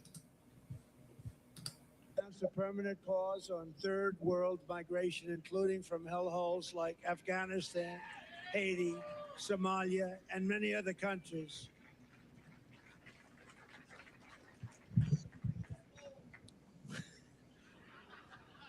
I didn't say shithole, you did.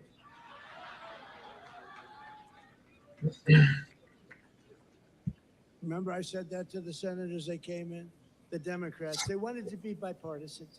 So they came in. He said that in his first term too, right, Malama? Nothing mentioned here. To be honest, because the country was going down. But then he was speaking about Hispanic countries. Right. And they say, why is it we only take people from shithole countries? Right? There it is, sir. Why can't we have some people from Or is this an old clip? Sweden? Just a few. Let us have a few. From Denmark. Do you mind sending us a few people? Send us some nice people. Do you mind? But we always take people from Somalia, places that are a disaster, right? Filthy, dirty, disgusting, ridden with crime. That's what he said about Puerto Rico. Remember that? Yeah, he Was called it it Puerto an Rico? island of garbage. Come But see, like he's blatantly telling you to your face what he thinks about you. Right? He does not have you in mind. America does not have you in mind. So y'all look foolish as hell trying to beg this oppressor for a crumb and recognition when he will never recognize you, man. You're not from Norway. You're not from Sweden. You're from a S-hole country, according to him. And y'all think you can love and serve America and you gonna get the respect from this oppressor, man? You think you can go online and speak against Mexicans, speak against black people, and think America's gonna give you respect? America looks at you like an S-hole. That's what it looks at you like, man. And you will never gain America's love and respect. So save that love and respect you give in America for that black man, for that brown man. You understand? And the truth is that the scripture says that that's how the Lord sees them, as dung. Right. You know what I'm saying? Just paraphrasing. This is a scripture that says that the Lord sees them as it's in the prayer. dung. Right? They shall be counted for as dung on the earth. God. You know that too. But you know what I mean? But that's the truth about it. He labels us shithole countries when the Lord, in the Lord's eyes, they are dung on earth. They're dung on the earth. Like the thing is, like, and then also like the country might be okay. I don't want to say the country, right? It might be a shithole because I don't believe that. Right? Because of them, though. So. Honduras is beautiful. I don't know if y'all been. There's places in Honduras and in Salvador that are just, you know, it's like paradise on earth. You know what I'm saying? But yeah, like America.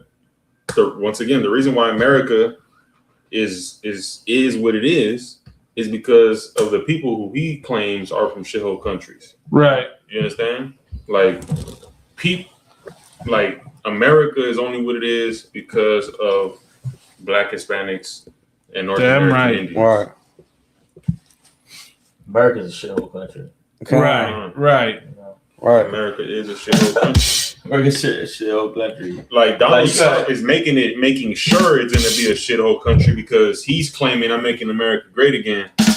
Really, he's destroying America. And so, like, if I could, like, this is what Hispanics need to realize. When we're talking about America, at one point, right, the Americas, it was when indigenous were here, right, and everything was beautiful. Nowadays, what looks beautiful is just the attractions and the tourist areas and cities, right? But America today is the trailer park, right? Like the suburbs. You go watch this show. It's called Hoarders. And it's the suburbs, and you'll see these devils how they live, man. They filthy, disgusting, utterly disgusting, man. Abominations, and that's the true spirit of the devil, right? America, they're where the oppressor lives. It's really a shithole, right? And they put that on cable. That show Hoarders. Right. All those hoarders are damn devils. And just like the Bible describes them, that even when so like I said, you can help me paraphrase the one where it says that they're not contained with what they have. They want more. I don't know if you remember, but just paraphrasing, there's a scripture that says that it doesn't come to mind right now, but the Apocrypha? I can't recall, but it's a scripture that says that they even when they have everything, they still want more. They're not satisfied. Oh, okay. As you know, Obadiah. Okay, Obadiah, yeah, Obadiah, right. A thief. Yeah. Okay. You know what I'm saying? Well, get it free real quick. No, it's a while, sir. I was just paraphrasing it. Yeah. You know what I mean? But when the Bible is about identity, it's about prophecies, right? And when the history has markers, right? And it lets you know, because everybody wants to know if God is real. And guess what? These prophecies are the proof And history with all the markers that are throughout history proves that God is real, and that Hispanics are and blacks and Native Americans are his God, are his chosen people. You know what I'm saying? So when you think about America, you got to think about where the oppressor lives, and you're gonna realize that there are pieces of shit. So like in other words, so like it. Hey, if I could, and it's like this is American culture. Donald Trump should be pointing out the pedophiles who are MAGA supporters, the pastors who are MAGA supporters who are pedophiles. He should be speaking against OnlyFans. He should be speaking against pornography. He should be speaking about transgenders going into kindergarten schools and in elementary schools and trying to push that agenda on children. He should be focused on that. Right. Because that's what's destroying. If he wants to save America, make America great, that's what will make America great. Right. You understand? Because from what I know, when America started, they standed on principles. Right. On the Bible, on morality. Why is he attacking that? You understand? No, instead he wants to do what? He wants to be the devil. He wants to attack people who are here working and who make America grow, who do make America great. You understand? Right. And guess what? He's worried about them. Who gives a damn if they have papers or not? Why does it matter? They're here. They're here working, raising children and sending them off to college. You understand? What the hell is what are these mass shooters doing? They got, a house, parents. They're not struggling like brothers are in the hood. And they're out there shooting people with AR-15s and all types of weaponry. Why? If he was truly wanting to make America great, he would attack that. Right. But you understand, America great means let's go back to racism. And so, like I said, if I could, like that's heavy what you're saying, right? And like Trump is no different than white Jesus, because you're saying, how come he doesn't attack pedophiles? How come he doesn't attack this and that, right? What have you? And it's the same reason he can't go against that, because he's living that lifestyle, just how Cesar Borgia was living that lifestyle. The reason why white Jesus cannot condemn pornography, pedophilia, you know what I'm saying? All sodomy, right? It's because there's sexual deviance, right? It's because Cesar Borgia unalived his own brother-in-law. He committed incest with his own sister. Right. He sodomized children. He was a sodomite himself with Da Vinci, Michelangelo. And that's the same spirit that Donald Trump has, and that's the reason why he can't go against it. Now, what were you saying, sir? Another thing too, that why can he attack that? Like, would you rather have a brother with no papers who contributes to society, or someone who's a civilian who's a pedophile? Or what were we saying? No, so like you said something about attacking. He should be attacking he should be attacking and putting this in the forefront. And that is okay. So like I remember what I was going to say now. Okay, so and this is the thing, that Donald Trump is Christianity, because Christianity attacks the unification of Black and Hispanics. Right. You know what I'm saying? Donald Trump is no different, once again, from white Jesus. Right. Which is white supremacy, because he lives an utterly disgusting lifestyle. Right. I'll yell on that. So like, yeah. Donald Trump calling, he's saying he's pretty much calling like our countries, Mexico and Central America, share whole countries, right? So how many felonies does he have? How many? Oh, felonies. Yeah, felonies. Yeah, giving blowjobs to Bill Clinton. Good night. That's what I was gonna say. He's a sodomite too. Right. Giving blowjobs to Bill Clinton. Abusing children. You had the Capitol building get raided. Right. You know. Mm-hmm. They were hurting cops. And there were guns. this is a good country for him because he can get away with crime. Right. Right. That's why His that's why it's a kingdom. good country for him. He So can get like- away with shit. That's why You know? Christianity is good for white people because Yeah. they could get away with shit. Right. Our people come over here, man. We just, we just trying to make a living. We Right. work as slaves, and that's why this country's so good. Cancer. That's why not so good. It's not so good, but that's why they make money. That's why it's a powerful country because profitable. they have us It's as profitable. slaves. Right. You know, Mexico's not a Going shithole against country. each other. Central America is not a shithole country. Right. It's in poverty because they done went over there and destabilized these Right. countries. You know, like come on, but right now though, let's keep it realistic. You got a bunch of white folks moving to Mexico, moving to Central America. Right. Britney Spears You know, moved they're tired. They're to like, Good Mexico. night, man. they're like, oh, America's too expensive. Right. You know, inflation. You You know, go move to Mexico, retire. Right. You know, Cancun and what's the other one? Cancun and Rosarito and all that. Go to El Salvador and retire because it's Tulum. cheaper. You know, Tulum. they can live in peace in those countries. Right. But out here, they know damn well you ain't gonna live in peace. And they're tired of their own people. Yeah. Right. That's why too. It's like that was it, man. We're gonna wrap it up, man. We're gonna wrap it up unless y'all got anything to say. That's it. If I could, just Well, want my to say mom this got real it. quick, sir. I pray that Raza and so-called black people wake up, man, and that you see these situations going on high from what's really happening. And this is what y'all really need to understand, man. So-called blacks, Hispanics, and Native Americans can never be racist towards each other, man. All three groups have been colonized. And that's where the racism comes from. That's where the self-hatred comes from. But we don't own any system to oppress one another, man. The one that is racist, the one that is truly is inherently racist is this oppressor. Right. The one you forgive, the one you give a pass to, the one that capitalizes off of us fighting one another, man. You understand? So, man, before you think to respond to these videos, just ignore them, man. Don't even give them any mind. Just, for you podcasters out there, I don't know what to call them, sir. Podcasters, influencers, whatnot. Content creators. Content That's creators, what they man. are.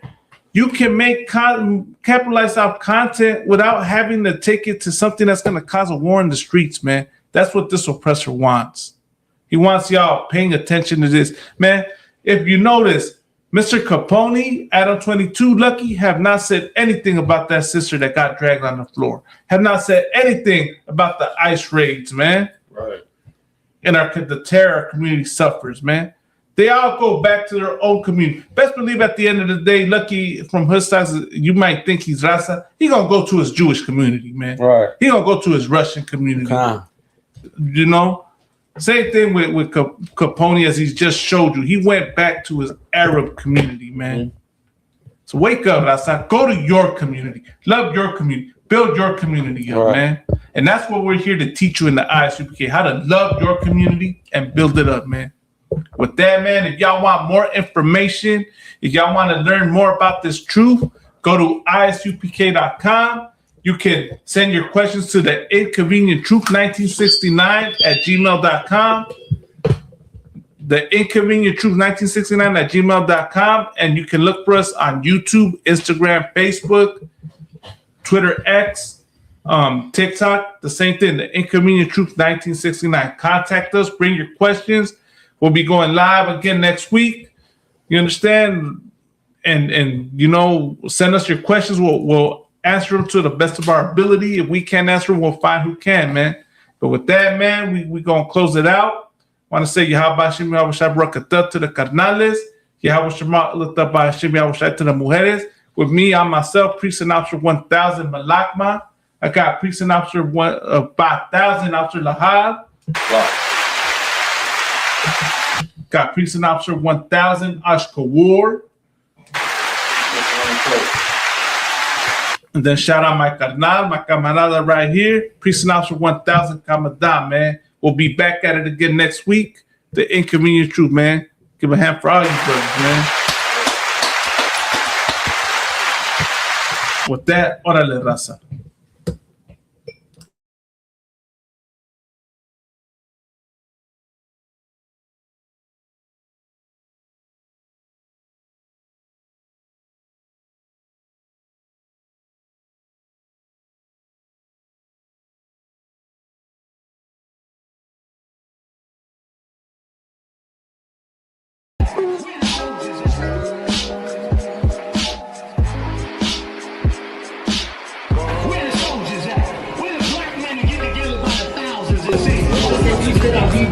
un pueblo santo. Jehová, tu Dios, te ha escogido para hacerle un pueblo especial. Jehová, tu Dios, te ha escogido para hacerle un pueblo especial. Un pueblo. No está hablando de los chinos, no está hablando de los árabes, no está hablando de los japoneses, de nosotros. Nosotros somos la gente más odiada en este mundo, más odiada. Y toda la gente de